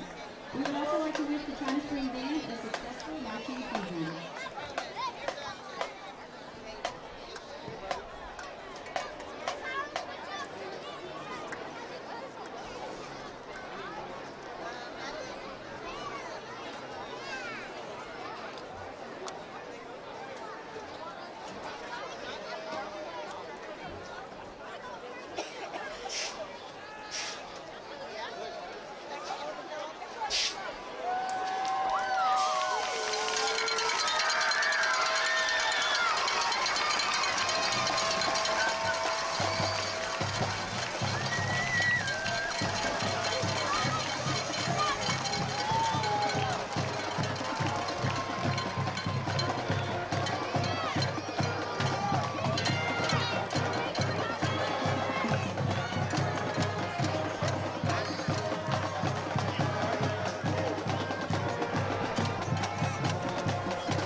Testing 1, 2. Yeah, I'm 2.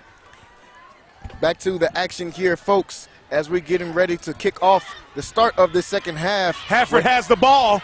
And Hafford, he will be brought down just past the 30. So in that first half, we saw kind of a back and forth going there in the first quarter, and then that second quarter, China Spring was able to create some separation there, but more due to the Connally miscues and the Connally turnovers in that one. Going into this second half, Rocky, what do you think Connally has to do to get back in this game and kind of make this a game? So I think this is where you build on the rest of the season. Yeah. You find yourself in this situation and adversity, and you figure out a way to make this game competitive. You try to win, certainly, but you want to be able to move the ball, and you definitely want to be able to stop China Spring here as they start. So first down and 10. This one is going to be a good handoff right up the middle, and he's still on his feet.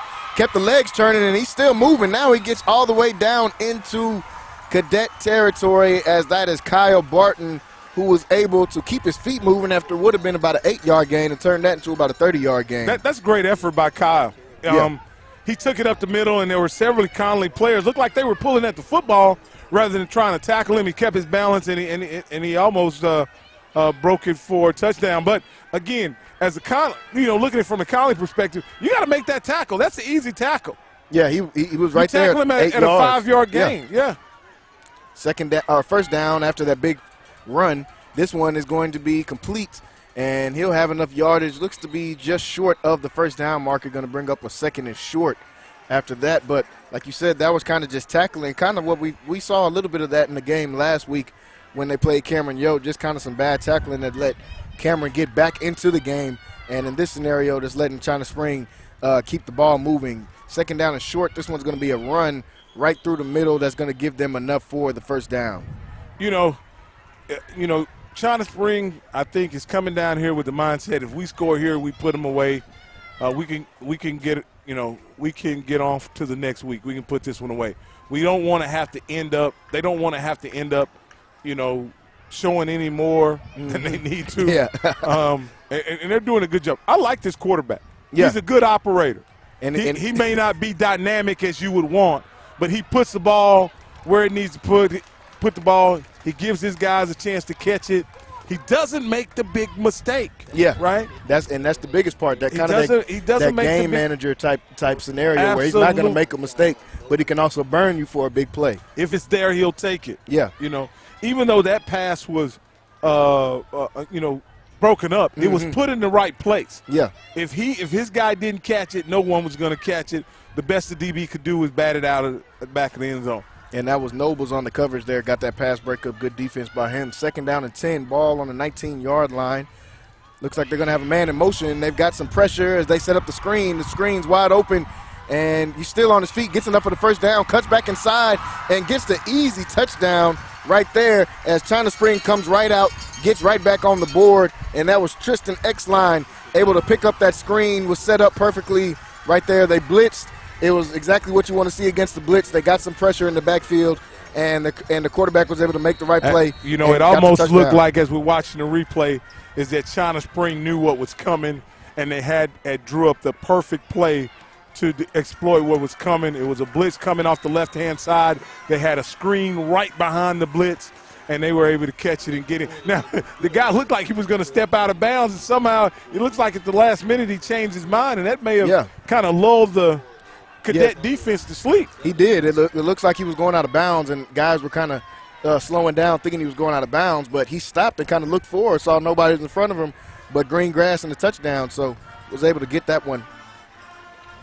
So after he was able to get that one and just kind of take a step back in and was able to walk right into the end zone on that play. So a big play right there by China Spring as they come out and, like you said, Rocky, kind of try to deliver a death blow right there and try to put this game away. Still plenty of time left in this one for both sides. But coming out, getting a touchdown right out of the halftime early after about a minute and some change off the clock, that kind of demoralizes the defense a little bit and kind of gives China Spring that confidence to say, okay, we can put this one away. Hey, while we're here, I want to give you some halftime scores. McGregor is up on Clifton 23-6. Axtell's leading Hubbard 23-6 as well. Itasca is leading Bartlett 27-16. Chilton is leading Hearn 14-0. Teague has the edge of Buffalo 24-6, and Crockett narrowly leading Groesbeck at halftime 14-13. There's a lot of good games going on around the Central Texas area, folks, as this one is kicked off, and this one is going to be fair caught right there by Kobe Black at about the 25-yard line. So here comes this Cadet offense once again, like we've said plenty of times in this broadcast. McDonald out in this one. So in that QB is Shepard, who in that first half played decent. He didn't make a lot of mistakes, didn't really make any mistakes. They kind of had a miscue with the ball going over his head a couple times. But that's kind of between him and the center on that one. So he's played decent, but just hasn't been able to get that pop that this Connally offense has needed to be able to get the ball moving. We got a surprising score in Centerville. March leading Centerville 7-6. So that's a pretty competitive game. The Mart Panthers don't usually end up in those kind of games this time of year. And especially at halftime, we're used to seeing 20, 30 points up by Mart almost at halftime. A really good game going on down there in that one. So on first down, we got to see Sibley get the direct snap. We saw a little bit of that in the first half, and we kind of talked in the half break. Will we see more of that Wildcat offense? And first down to 10, they come out and get a first down with the direct snap to Sibley. Yeah, I think this is the best option for him right now, and this may not, allow him to give him the best chance to win the game, but I think this gives him the best chance to move the football and put some positive yards up. So kind of an option play right there between Nobles and Sibley, and that time Sibley is hit in the backfield. China Spring defense looks like they were waiting on that one, and that, like you said, they're stacking the box there, and when you're getting that direct snap there from your running back, kind of gives it away more and gives China Spring more leeway to go ahead and stack that box and maybe bring those two safeties down too as well. You have to have a speed sweep off of it. You have to maybe have a little dump pass or something you can get outside really quick. But again, 2nd and 10. Let's see what we get here. 2nd down and 10, ball on the 37-yard line. There goes that man in motion right there. It was Rhodes. They give this one to Rhodes. Rhodes able to shake off the first tackler, but still hit at what looks to be the backfield, and it's going to be a loss of about 1 yard. It's going to bring up a 3rd and long for this Cadet offense. As I see China Spring line up, they have them pretty much set up to stop the outside run. I think if you threaten outside and then run a counter off tackle or really straight up the middle, that's your best option at this point. You got to get them blocked up inside in order to move the football like that. But at the end of the day, they're back in a must-pass situation here at third and looks like 3rd and 10. So 3rd and 10, ball on the 37. Shepard back in the game. He's just going to be a play-action fake. He's got a lot of pressure. Kind of just throws this one over the head of his receiver, intended for Johnston that time on that play, and that's going to be incomplete, and that will bring up a 4th down. That play didn't really look like it had much of a chance on that one. Saw pressure immediately. As soon as they hiked the ball, he had pressure back there. And definitely not the scenario you want to create for your backup QB.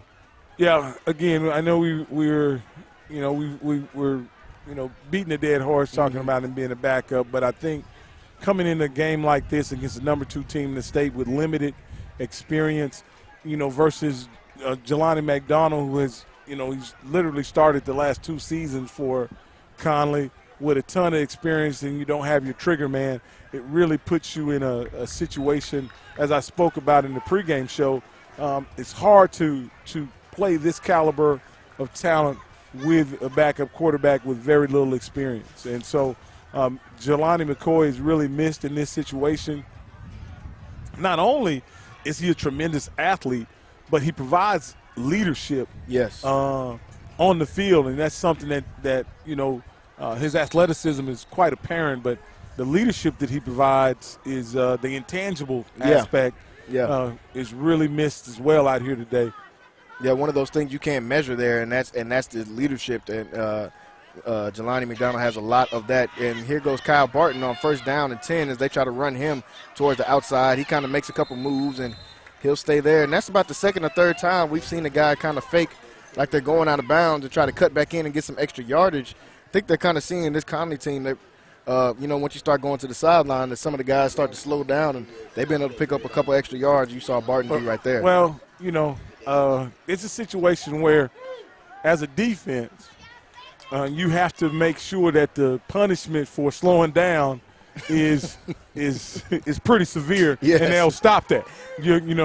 And sometimes I know they're trying to avoid penalties, this, that, and the other, but sometimes you have to put that hat on them and make sure that they go out of bounds. And I'm sure as we go in the game, they'll get the.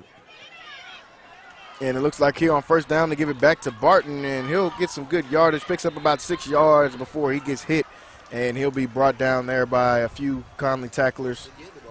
Yeah, they're having it looks like they're, Barton's not a big guy, but it looks like they're having a tough time getting him to the ground. He's running the ball really hard, but it's just taking more than one guy to bring him to the ground. Yeah, it's taking a few guys each time to bring him down, and Barton, he showed that throughout this season. Put up a multiple 100-yard game so far in this season, on his way, if not already on his way to one right here, as this pass is incomplete. Looks like they were trying for a quick bubble pass to the outside right there. That one couldn't hook up with his receiver, bounces off his chest, and it will be a 2nd down coming up. Well, so this is 2nd and 10. Looks like will they give it to Barton here, or will they try to pick up something in the passing game? My guess is that they're going to give it to Barton, or maybe even run their quarterback. Yeah, they've had success a couple times. And then try to do something on 3rd down. 2nd and 10, ball on the 42-yard line, play action rollout. And McCullough's going to let this one go, and he looks like he's got a man down the field. Looks like that's Hafford once again coming up and making a big catch right there, showing why he has been putting up the type of numbers he's been putting up all season as he gets that complete pass on that play action rollout. Looks like the 2nd or 3rd time they've been able to hit him on that play action rollout. It looks like he was under some pressure as well, and he was able to deliver a strike. Like I say, Shepard is having a great game as far as I'm concerned. This is my first time seeing him play, but he's a good operator. He's really operating McCullough. I'm sorry. McCullough. He's really operating the offense. Yeah, he's been doing a great job. Got a chance to see this China Spring team here. 1st down and 10 as he's able to evade some pressure. And now here goes McCullough getting to the outside. He'll be brought down after he's able to pick up about 5 yards. So as we were talking about, another good play right there as he was able to avoid some pressure, get outside, show some of those wheels right there, and pick up some positive yardage. Yeah, I really commend the effort that Connally's given. They're almost 30 points down, and they're still putting up a good fight. but it looks like the China Spring is going deeper into their bag, and they're pulling out some plays we hadn't seen all game. Yeah, I think this is the time where you try to maybe debut some of those plays. You see there's right another a draw play that's got Barton wide open, and Barton's going to have room to get all the way to the end zone, and Barton does get in the end zone. Touchdown for China Spring. They've ran that rollout several times, and in that particular time, they ran the rollout and then stuck it. See, they run that rollout, and then they just kind of stick it in the belly of the running back, and he comes back underneath that defensive end, and there's Katie bar the door. There's nobody there. He literally walks in untouched. It looks like a penalty was actually thrown down in the backfield, so looks like they kind of tried to get cute a little bit, like you said, with that draw play, and might have cost him a couple of yards. I'm not sure exactly where the holding was at because I see them still moving down the field, so the holding looks like it might have been further down the field. Yeah, that's a tough play. That wipes out a touchdown for Barton. It still was a great call by the offensive coordinator, the play caller by China Spring. Again, they're going into their bag, man. They're really going in. Let's see what they got here. Looks like a little action right there. Might have got the left tackle moving that time. Could be backing up, but up right here, 34-7. This China Spring team, like we said, this used to be a district matchup, no longer a district matchup as China Springs moved up to 4A Division I. Connally remains 4A Division II. But this China Spring team is pulling out some more plays because they've got some big matchups going forward here. They still got to play La Vega, who's in their district, and they still got to play the other team in the Central Texas, kind of a little bit outside of the Central Texas area that's been undefeated in one state, which is Stephenville, who is right in their district. So they've got some more big games coming up, so I'm sure they're going to try to get some of these plays off here and see what they can get. And that play broken up right there. Looks like the two Connally defenders ran into each other. Should have been an interception by either one of those guys, but looks like both eager to get to the football and ran into each other that time on that play. So that's going to bring up 2nd down and 15 after the penalty on 1st down.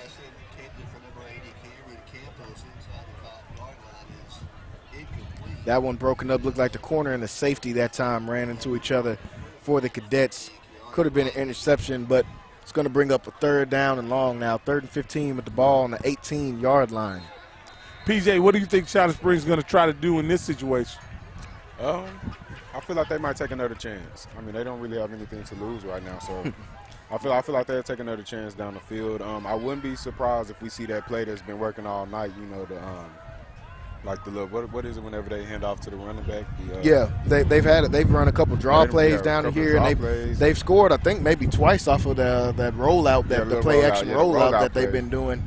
They've got one to Hafford over the top, and they had one that they could have had in the middle of the field earlier in the game, and that one kind of blown away. So wouldn't be surprised to see that one as well. One thing I can say about this quarterback, I really like him. I mean, he's not how Major Bowden was last year, of course. As far as running the ball, he's special in his own way. Yeah. I mean, the decision making that he does, like, it's great. Like he's doing very good. I mean, this China Spring offense, man, we already knew that they were high powered, and I'm very impressed seeing them in person now. You know, so it's a very good team. And excited to see what they're going to look like moving forward in that very tough district that they have. So 2nd down and 10 is going to be a drop back pass. And this one is going to be complete over the middle, and looks like he kind of almost runs through a player right there, and he'll be brought down. Very late hit on the sideline right there, and I'm sure they're going to have a flag for that one. And we do see the flag come out there as it was kind of slammed to the ground. Late play there. Looks like that might have been Nobles in on that one, so they'll tack on some extra yardage, I'm sure, there, and that should give them a 1st down as well. And it all comes back to being disciplined. There's really no reason for you to do that. You know, the team is already down. Don't want to lose your cool. Yeah, you don't want to lose your cool. There's no reason to do that. That just comes down to discipline. Yeah. You definitely don't want to do anything that'll make you miss any time the next week. I completely agree. There's no chance for that, but you have to realize that there is a level of frustration that's settling in. Yeah. Oh, yeah, big time. You know, the fact that they're going to end up losing the game. And Barton scores right there once again. The fact that they're going to lose the game is probably settling in this and that adds a bit of frustration. This season they came in with really high expectations. Up to this point, they lived up to it, and then they get into a situation where they're really what I think is fairly competitive, but they can't avoid making the big mistake. Yeah. It's kind of what we talked about in the pregame show, is that mistakes, when you have your backup quarterback, you almost have to play error-free football just to have a chance to win. And to be honest with you, Cadets have played far from error-free football. As a matter of fact, they've, in large part, given the game to China Spring for the most part. Yeah, they've given them at least 10 to 13 points in this one. They had a kick from the opening play, honestly, because the kick they muffed to start the game off. They gave China Spring the 3 points. They had a punt that was blocked in the end zone and gave them a touchdown. So there's been a few plays in this one that's kind of hurt the Cadets. And like you said, they played decent for the most part, but it's tough playing against a good team like China Spring when you're down a few players, especially important players like your quarterback. Yeah, as you guys can hear, the wind is picking up out here. This is kind of like it was last year when it was out here. The wind was blowing so hard. China Spring really didn't try much in the passing game, and they just kept the ball on the ground with the quarterback and the running back, and they kind of let Connally make mistakes until the game got out of hand. That's similar to what's happened here tonight. Happened here tonight. Now, again, Jelani McCoy was involved in that game, but tonight Jelani McDonald is not in this game, and I think that's what started this landslide for Connally. Them not having their trigger man for this game, Connally created a situation where it was. I think Connally is talented enough to possibly overcome it, but they can't overcome it making the kind of mistakes they made here tonight. Yeah, for sure. Going into this next week, man, I'm sure that coach is gonna address those problems, definitely on special teams. It's kind of hard to go down the field whenever you're starting off on the 5-yard line or the 10-yard line or the 15-yard line, and then you have your backup quarterback and you're putting them into tough situations. And then you also got your backup punter, so just all around you're starting already in a bad situation, So I'm sure that they're very frustrated because they may feel that if Jelani McDonald was in this game that it would be a totally different game, and I kind of agree it will be. I don't know what the score would be, but it would be a very different game. You have your leader that's playing. So even if if Jelani McCoy, if he comes back next week or whenever he comes back, you can't make the mistake that they've made in the kicking game. Because you'll lose against any team making the mistakes that they're making tonight. A decent team, you'll lose against any decent team the mistakes that they make. You can't expect Jelani McDonald to overcome the mistakes, the colossal mistakes that have been made tonight in the kicking game. For sure. And I harp on that because you have to, if you're gonna make a deep run in the playoffs, you're gonna have to have to be sound in the kicking game. I don't recall a team not being sound in the kicking game and then going on to win the playoffs. I remember La Vega was actually very sound one year in the kicking game to the point so that was one of their differential advantages when they got on the field. They were good in the punting game, they were good in the return game, and that allowed them to actually win a state championship. That was 2015. Against Liberty Hill. 2019 actually. Or what was the last one? 17? No, 19? I think it was 19. I think it was 19. I think it was 19. Okay. Yeah. So like you, to your point, those tiny advantages are the ones you're going to need when you're trying to make a deep run into this playoff, because we know that this 4A Division II is stacked. So it's any way you try to get to moving forward in the playoffs, you're going to have to face a Gilmer, a Pleasant Grove, there's so many teams. Carthage. Carthage who moved down from dominating 4A Division I for so many years down to 4A Division II. So you've got these powerhouses in 4A Division II, and this Connally team is a team that we know is special and that has potential to be able to go forward and kind of move far in the playoffs. But they're going to have to work out some of these kinks like you guys were saying. Speaking of, the kicking game, improving in the kicking game, that was a tremendous kick that the punter just had there. And, again, that type of execution, pinning China Spring back on the 20-yard line, that's what they could have used that early in the football game. Looks like we have a backup quarterback.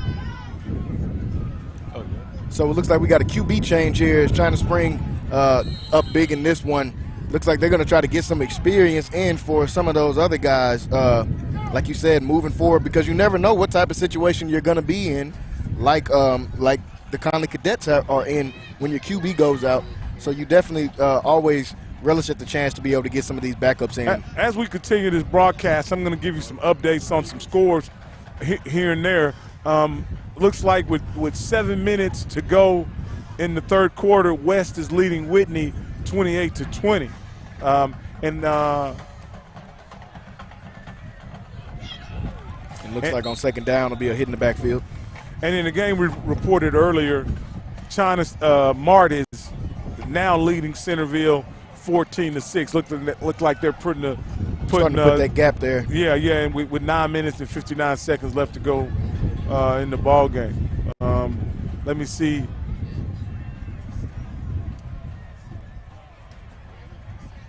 See if we can find, trying to find the score of that La Vega and Lorena game. I had a score on that, a halftime score of Lorena is up 14-6 against La Vega. So that's a surprising score if you ask me.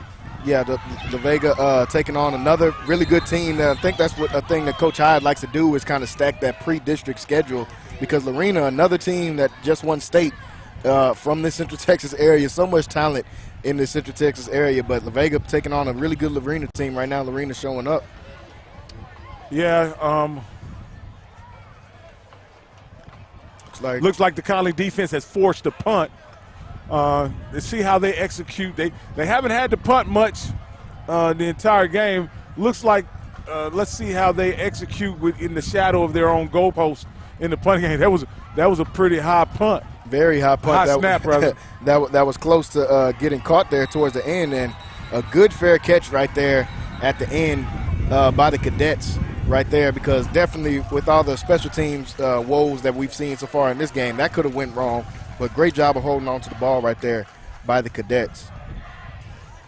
48 seconds left to go in this third quarter as we're getting close to the final quarter of football here, folks. And here comes this Connally offense once again, like we said, just trying to get things to build on going into the next upcoming weeks. Like we said, we knew before this game that this was not a game that was going to that could hurt Connally in any way in the standings or anything like that. It's a pre-district game.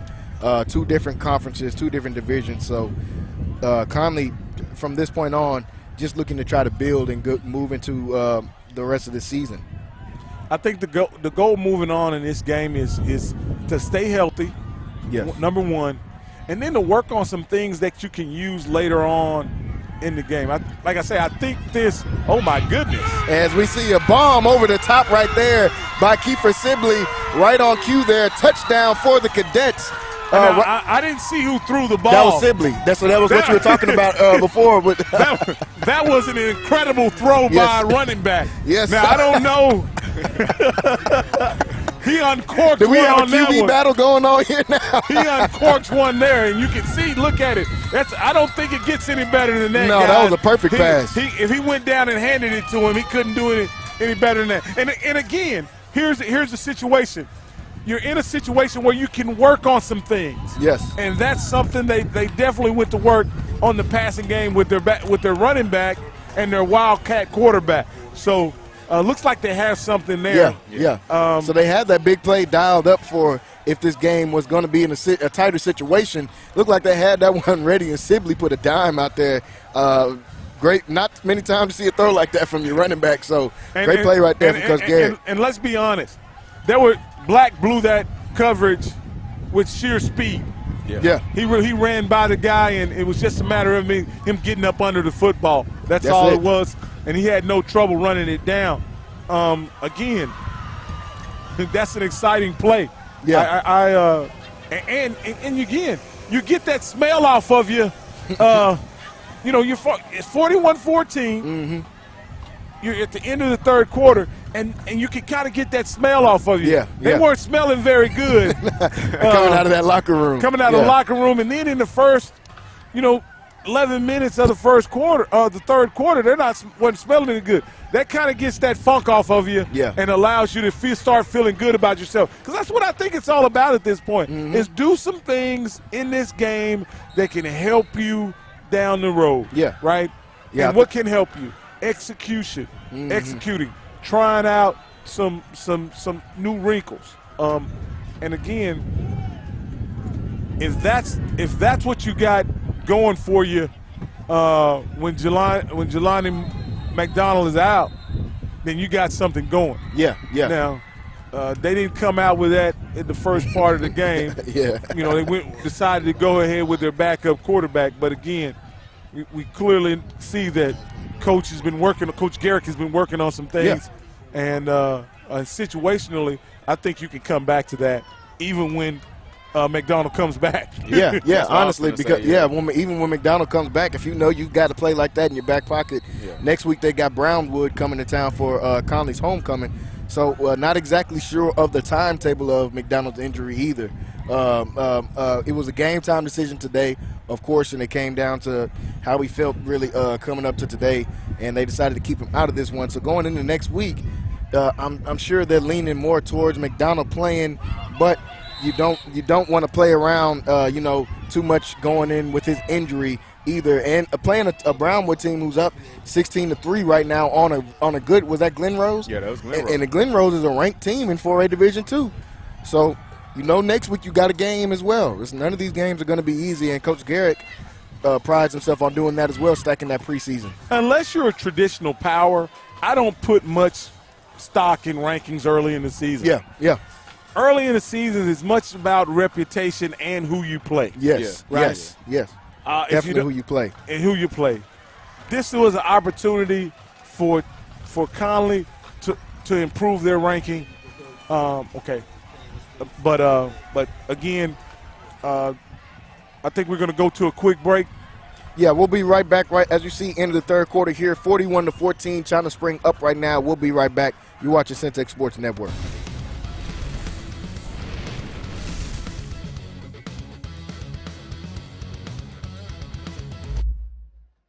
I was on that front line. Look. I was on that front line. Man, they finna tell us. Look, I was on that front line.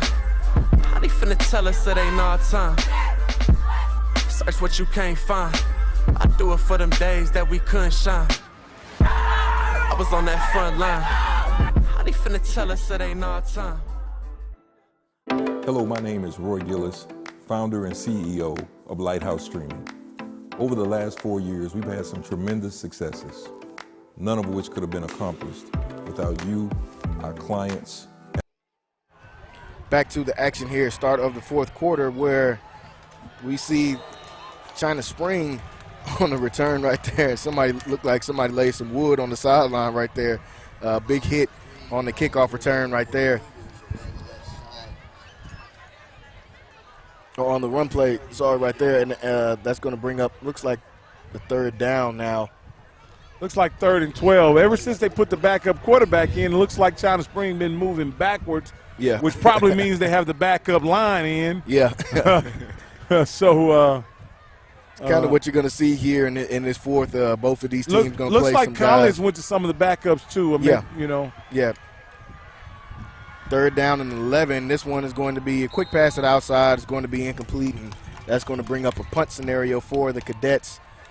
And they're going to get a chance to see the Cadet offense once again, like you were saying, and taking some more things, see if they can build on some more things moving into this next week as they got Brownwood coming up. Well, you can see that China Spring ain't in any hurry to get home. They're throwing the ball with. No, they want to get through some of these plays and get ready for Stephenville and La Vega that they got coming. Looks like they still have plays on the play sheet. Yeah, so they're not going to let them go to waste. This time of the game back when I was in high school many moons ago, coach would just start sticking in the belly of the fullback, and we get home. We'd be home. eating chicken fried steak before you know it. You know what I mean? What are some of those things, Coach Tusa, what legendary coach you got to play for? Some of those things he's saying in a game like this. You know, you're up 41-14. You don't want to give anything up. You don't want to do anything bad that's going to lead into next week either. Well, you know, one of the things is he wouldn't want to give away any secrets. Yeah. He wouldn't want to give up any special plays, and another thing is he wants to get back, like I was saying, to that chicken fried steak at K-Bob's as soon as he could. Y'all don't even know where that place is, but it was a great steakhouse around town, and when you play in these little country towns, anywhere near K-Bob's, you want to go by it, especially if you were playing up in the Dallas area, Waxahachie, Corsicana. You want to get to K-Bob's and get you a chicken fried steak, man. It was one of the best chicken fried steaks you ever had. And that's what I want to say, go ahead and run the ball so you can get to that chicken fried steak. That's what you want to do. And on first down, they're going to get this one to Sibley. Looks like they kind of had a miscue there on the last punt, and they ended up giving Connally some really good field position, got them already in China Spring territory as they start this drive off. Nowadays, coaches don't worry about getting that clock running. They just, they just let it. They got plays on the play sheet. Yeah, they still want to get something off and see if they can get something going. Maybe they can move in the next week too. Second down, you see Sibley right here with another big run, shakes off another tackle. That's just big football. That's just big boy football right there. I kind of missed that. And another touchdown for this Connally Cadet team. When you just line up and push guys around until you get in the end zone. And Sibley did just that right there. A strong runner, PJ, that we've talked about all year long. And you get to see right here on the replay, the balance is something we talked about from him all year. You see shaking off the defender with ease right here and able to get in. Those are all those core workouts, those leg workouts. And Sibley has been showing that all year long, and he's provided the 3 touchdowns for the Cadets. At this point in the game, it's about determination and pride. And in that particular run, Sibley wouldn't go down. You're going to have to get him to the ground, and they couldn't get him to the ground, and he puts another 7 points up. So now you got a ball game, guys. With 10 minutes left, it's 20. You're down 20. Yeah. You score another touchdown, you're only down 14, and then we got a ball game. Yeah. Now here's your question, guys. Do you keep the backup quarterback in the game for China Spring? Because with another touchdown, this game turns into a football game. Quickly, with just that quick, and you see kind of a turnaround. I know Coach Garrick and his sideline are over there telling the guys, hey, look, we're down 21. Just keep doing what you've been doing. Don't go out there trying to do anything extra. And like you said, the question is, for China Spring, do you keep the backups in and just kind of let them run it and try to run the clock out? I was getting ready to pull up the lyrics to an old country song that a guy named Dandy Don Meredith used to sing on Monday Night Football. It's called Turn Out the Lights. The party's over. But on this party, you got to keep the lights on because it's still a ball game. We're just down 20 in the fourth quarter. They've put 2 touchdowns up in less than 2 minutes. Oh, yeah. They put up, like you said, 2 touchdowns back-to-back in just a couple of minutes. Now, China Spring, you're thinking, okay, let's get some guys back in. Let's try to run some clock off just in case, because Sibley is on fire right now. We saw him throw for a touchdown. He had the earlier run, off-tackle run in the first half that gave them a touchdown, and then right here, another good run for them to get a touchdown. So here comes China Spring on the kick return, and they've got some momentum going. They're still on their feet, still moving as they get past the 50-yard line and into good position right there. So China Spring comes out and executes once again. So, PJ, do you bring the backup quarterback back out here? Yes. Yes, you do. You leave him out there? Because you don't want them to score one more time. So what do you do with those plays on the play sheet, though? You throw them in the trash. Go ahead and throw them in the trash, man. Run that ball. I think that's what we're going to see from this China Spring side. They're probably going to come out and try to get off as much clock time as possible.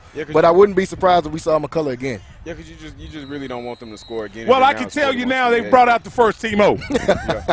And right on cue there. There comes the guys. They brought out the first team O, which I think is the right move here. Because what you don't want to do, you don't want to turn this into a ball game, ratchet up the pressure. And there we see a good run right here from Barton as he'll be brought down after a good gain right there. So much like Sibley, you're going to have to get Barton to the ground as well. He's not just going to go down. You're going to have to get him to the ground, and he's not easy. He's a load. Yeah, he's a small guy, but as we've seen, he's had some strong runs in this game alone. We've been seeing some of his highlights earlier throughout the season, and he showed up in this game in a big way for his team. I don't think they're going to mess with any of that stuff that says pass on that play sheet right now. They're going to keep sticking it in the belly of Barton and let that clock run. 2nd down and 5. Looks like they're going to get this one a QB keeper right up the middle to McCullough, and McCullough is going to walk into the end zone, what it looks like. Touchdown for China Spring. Don't see any penalty flags on the field, and that is exactly what you wanted to see from China Spring coming out if you're the China Spring coaching staff. 2 plays, you're in the end zone. Let's widen that gap back out just in case, and you can kind of settle in for the rest of this game now. Oh, yeah, it looks like they didn't have to go too deep in that play sheet on that one. That was just pretty much a quarterback keeper right up the middle, and they were able to get it in the end zone. And this extra point is up through the uprights and good, making it 48-21 lead after that touchdown. That was a great job by the holder. Oh, yeah. The holder did a great job. Because that ball, was he loose. literally rolled the ball back to him, and he was able to get it up so that he could make the kick. That was a great job. Some of the unsung plays that don't get a lot of shine. Definitely some right there. 48-21 lead. So China Spring, like we said, they put the starters right back in the game. Moved down the field in just a couple plays, able to get the score off a long run provided right there by Cash McCullough. What I did see is Cash McCullough doesn't run much, but that's not because he doesn't run. Yeah. Because he really he got it in another gear there and was able to get it in the end zone, and where was nobody running him down. So, that's the dimension they haven't went too much. Yeah. But he has it's there. So, so there's another dimension for this China Spring offense, who, like we said, state champs, still coming off another undefeated run here. Now this gives the Cadets another opportunity to work on that kicking game. Yeah. Let's see if they can at least get a return, get a catch, because this is what really unraveled the game for them really early, right? This play right here, right?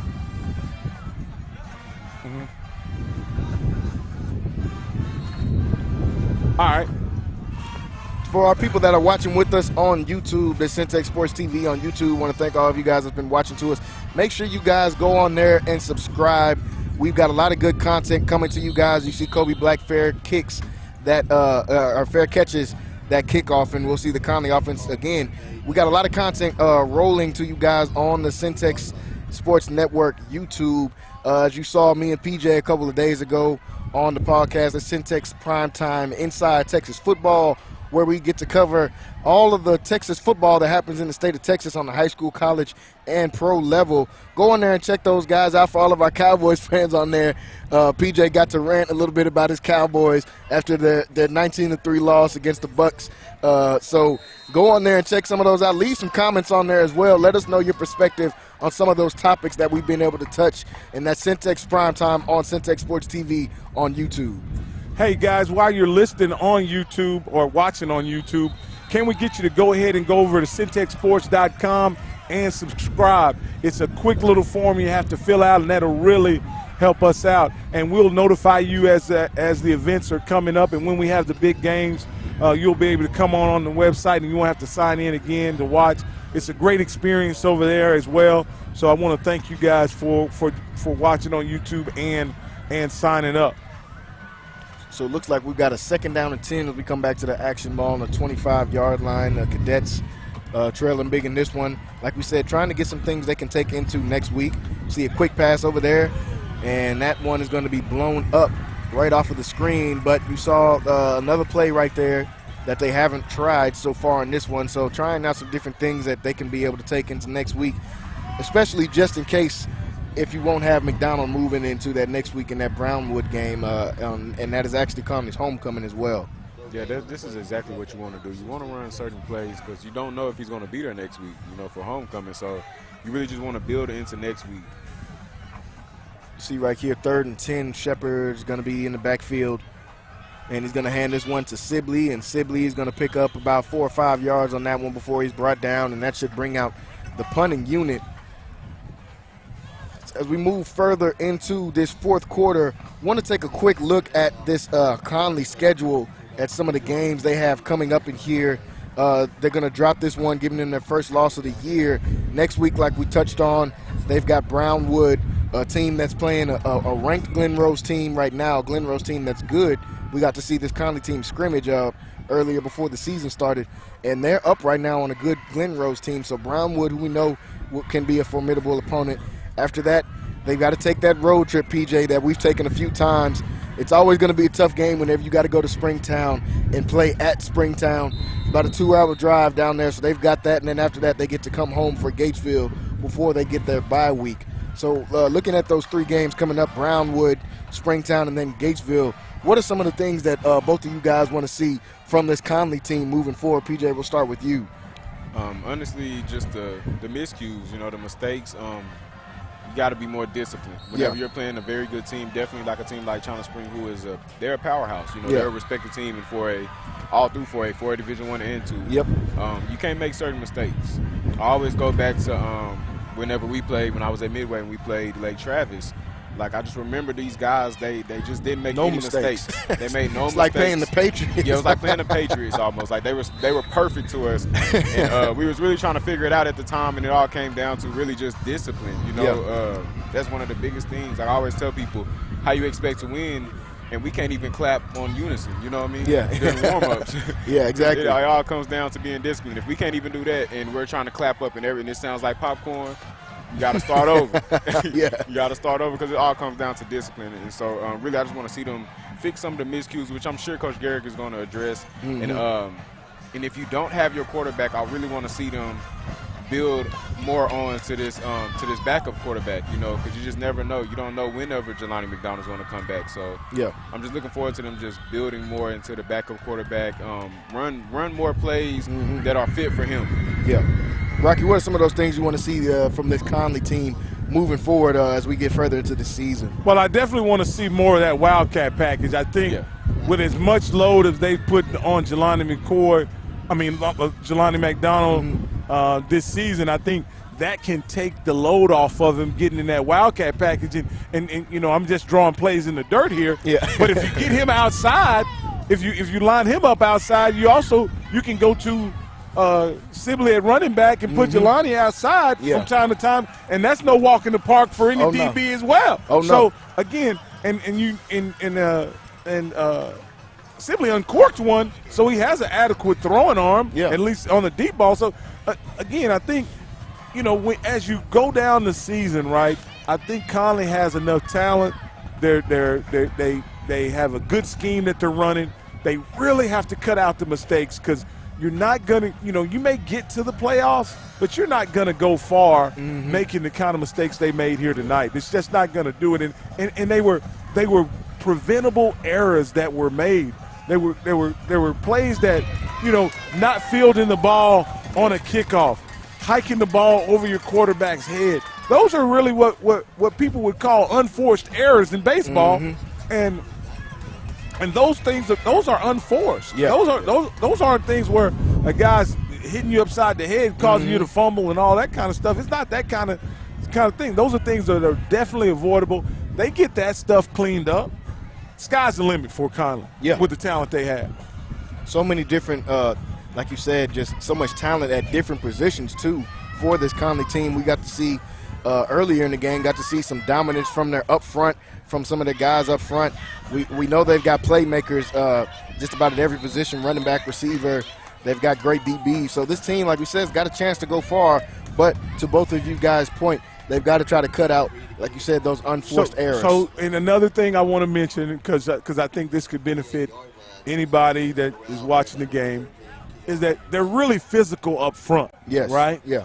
They're not as physical in the secondary. And you saw that there were several tackles, and they were struggling to get Barton down. Had a tough time tackling Hafford. And you got to make those tackles in the secondary. And that's just a matter of repetition and working on tackling drills and stuff like that. Yeah. But again, I think the sky's the limit for this team. There's definitely some things that they got to work on. They played a really tough opponent tonight, with them being ranked number 2, and they did it really shorthanded. Very with that being the case, I think there are a lot of bright spots tonight as well.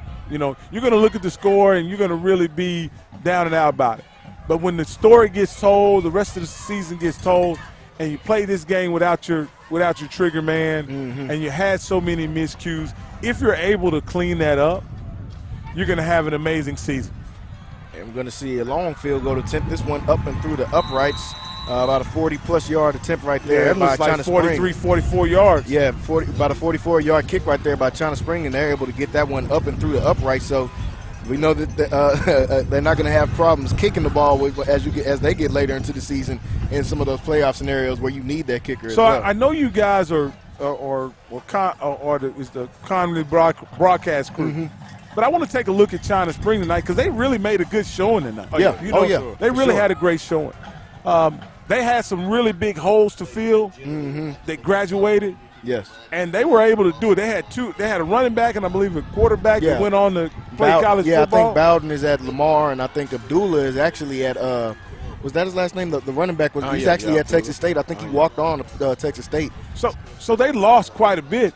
And it seemed like they replaced those guys with some pretty adequate talent. To say the least, Cash has played really well. I like tonight. that kid. I don't know that. I like that kid. That as a high school quarterback, you can play any better than he did tonight. I want to say, for the most part, it was error-free. Now, it started out kind of rough because the rush was on him pretty quick. Yeah. But he was able to. Yeah. He was able to, keep his composure. And the coaching staff figured out where the rush was coming from. They got that corralled, and then they were able to let him wheel and deal a little bit and run the ball. He got a chance to run it, got a chance to throw it, and I just think overall China Spring had a solid night. Yeah, this China Spring team, man, they're looking just like they did last year. I mean, they haven't lost since last year. They're very strong. Haven't lost since 2020. Yeah, making just no mistakes. And I really just want to shout out their coaching staff because, like you were saying, how the quarterback was just rushed at first, and they were able to just fix that. And he showed so much composure. This China Spring team is one of my teams that I picked to possibly go to state and win in the 4A Division I. And Coach Beatty I think this is his first head coaching job. He replaced, my kids, full disclosure, all my kids went to China Spring, graduated from China Spring. He replaced B. Bell, what I would consider as a China Spring legend as a player and a coach. Player and coach, And I don't know what the expectations were for him, but I'm sure the community's very happy with the job that he's done up to this point. You know.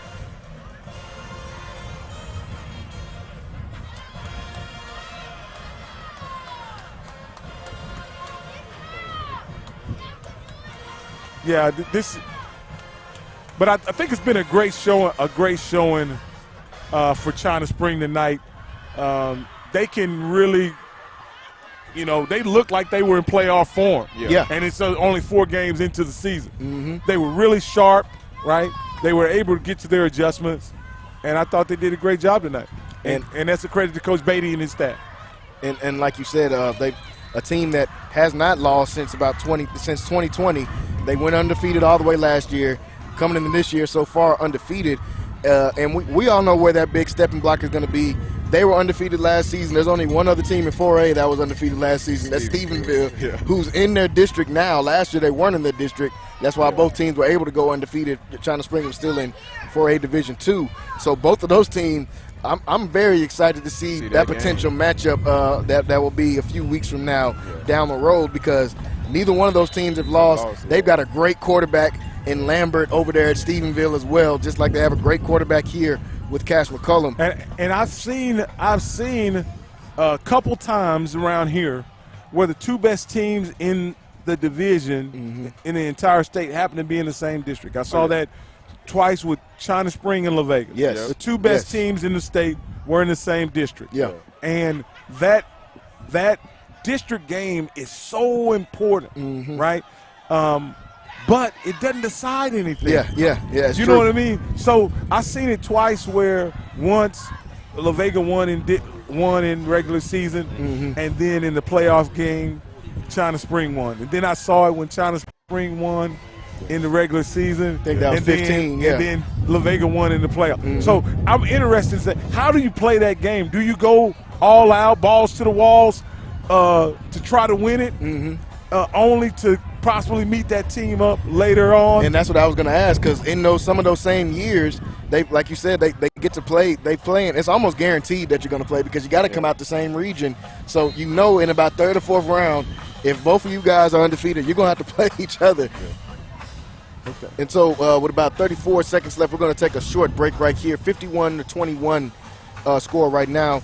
Then we're going to, while we have this small break, we're going to take a chance to do player of the game here on the Connally side, and we'll definitely have to give that to Kiefer Sibley, who provided all 3 touchdowns for this Connally Cadet team, even in a loss. Sibley, one of these glue guys that, PJ, we talk about a lot, a guy that's, we call him Mr. Reliable for this offense because he was able to show up. You saw him last week. They were down by a point with only a minute and a half to go, and he was able to go 60 yards to score a touchdown.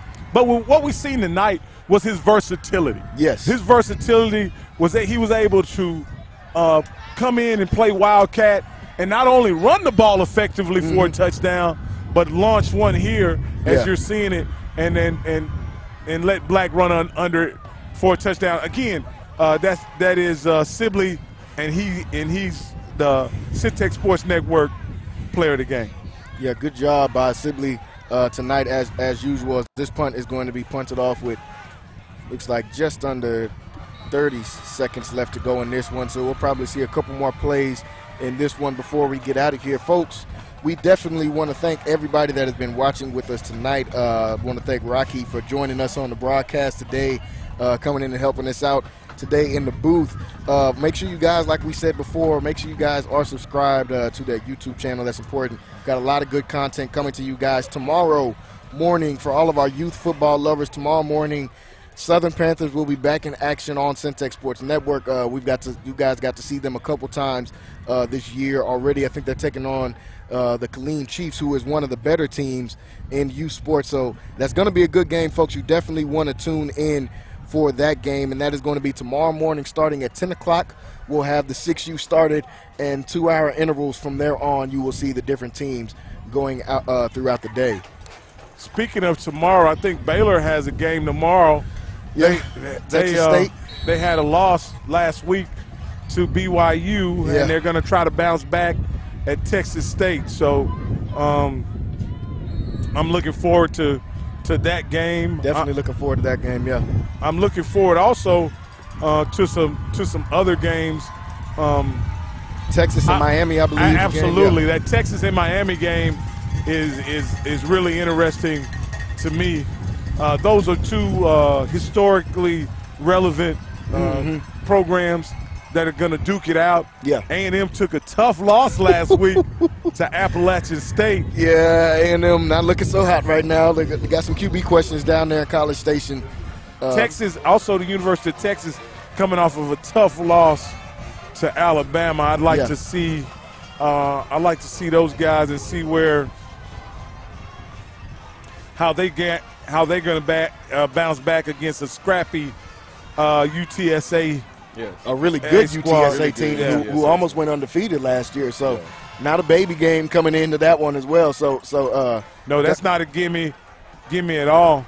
Yeah. So looking through the Big 12, you also have Kansas playing against a future Big 12 and conference member, U of H. Yeah. I'm interested to see how that kind of unfolds. And then they got a guy over at Texas Tech that used to be a Baylor assistant. Yes, and I want to see how he fares against a ranked team, North Carolina State. Yeah. So he's going to take those Red Raiders on the road and to Raleigh and see if they can knock off a ranked North Carolina State team. So again, they got the games are getting better. It started off kind of slow, but the games are getting better as the season goes on. So what do I just want to get PJ's opinion of what can the Connally Cadets take away from Week 4's matchup tonight?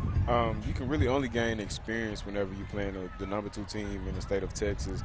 You really can get from this game is that mistakes mistakes can literally take you out the game. Yeah. Within, I mean, just a matter of seconds. I mean, you can lose that momentum just that fast, just off of mistakes. And it can be small mistakes. Like, it don't matter if it's a small mistake or a big mistake. Yeah. All mistakes are just, overall, yeah, are going to have the same effect on your team. So, it like, we seen, like, certain guys, like missed tackles, you know, stuff like that, or even with trying to let the ball roll into the end zone because you're thinking that it's going to roll out of bounds or something, instead of picking it up and actually trying to give your team good position on the field.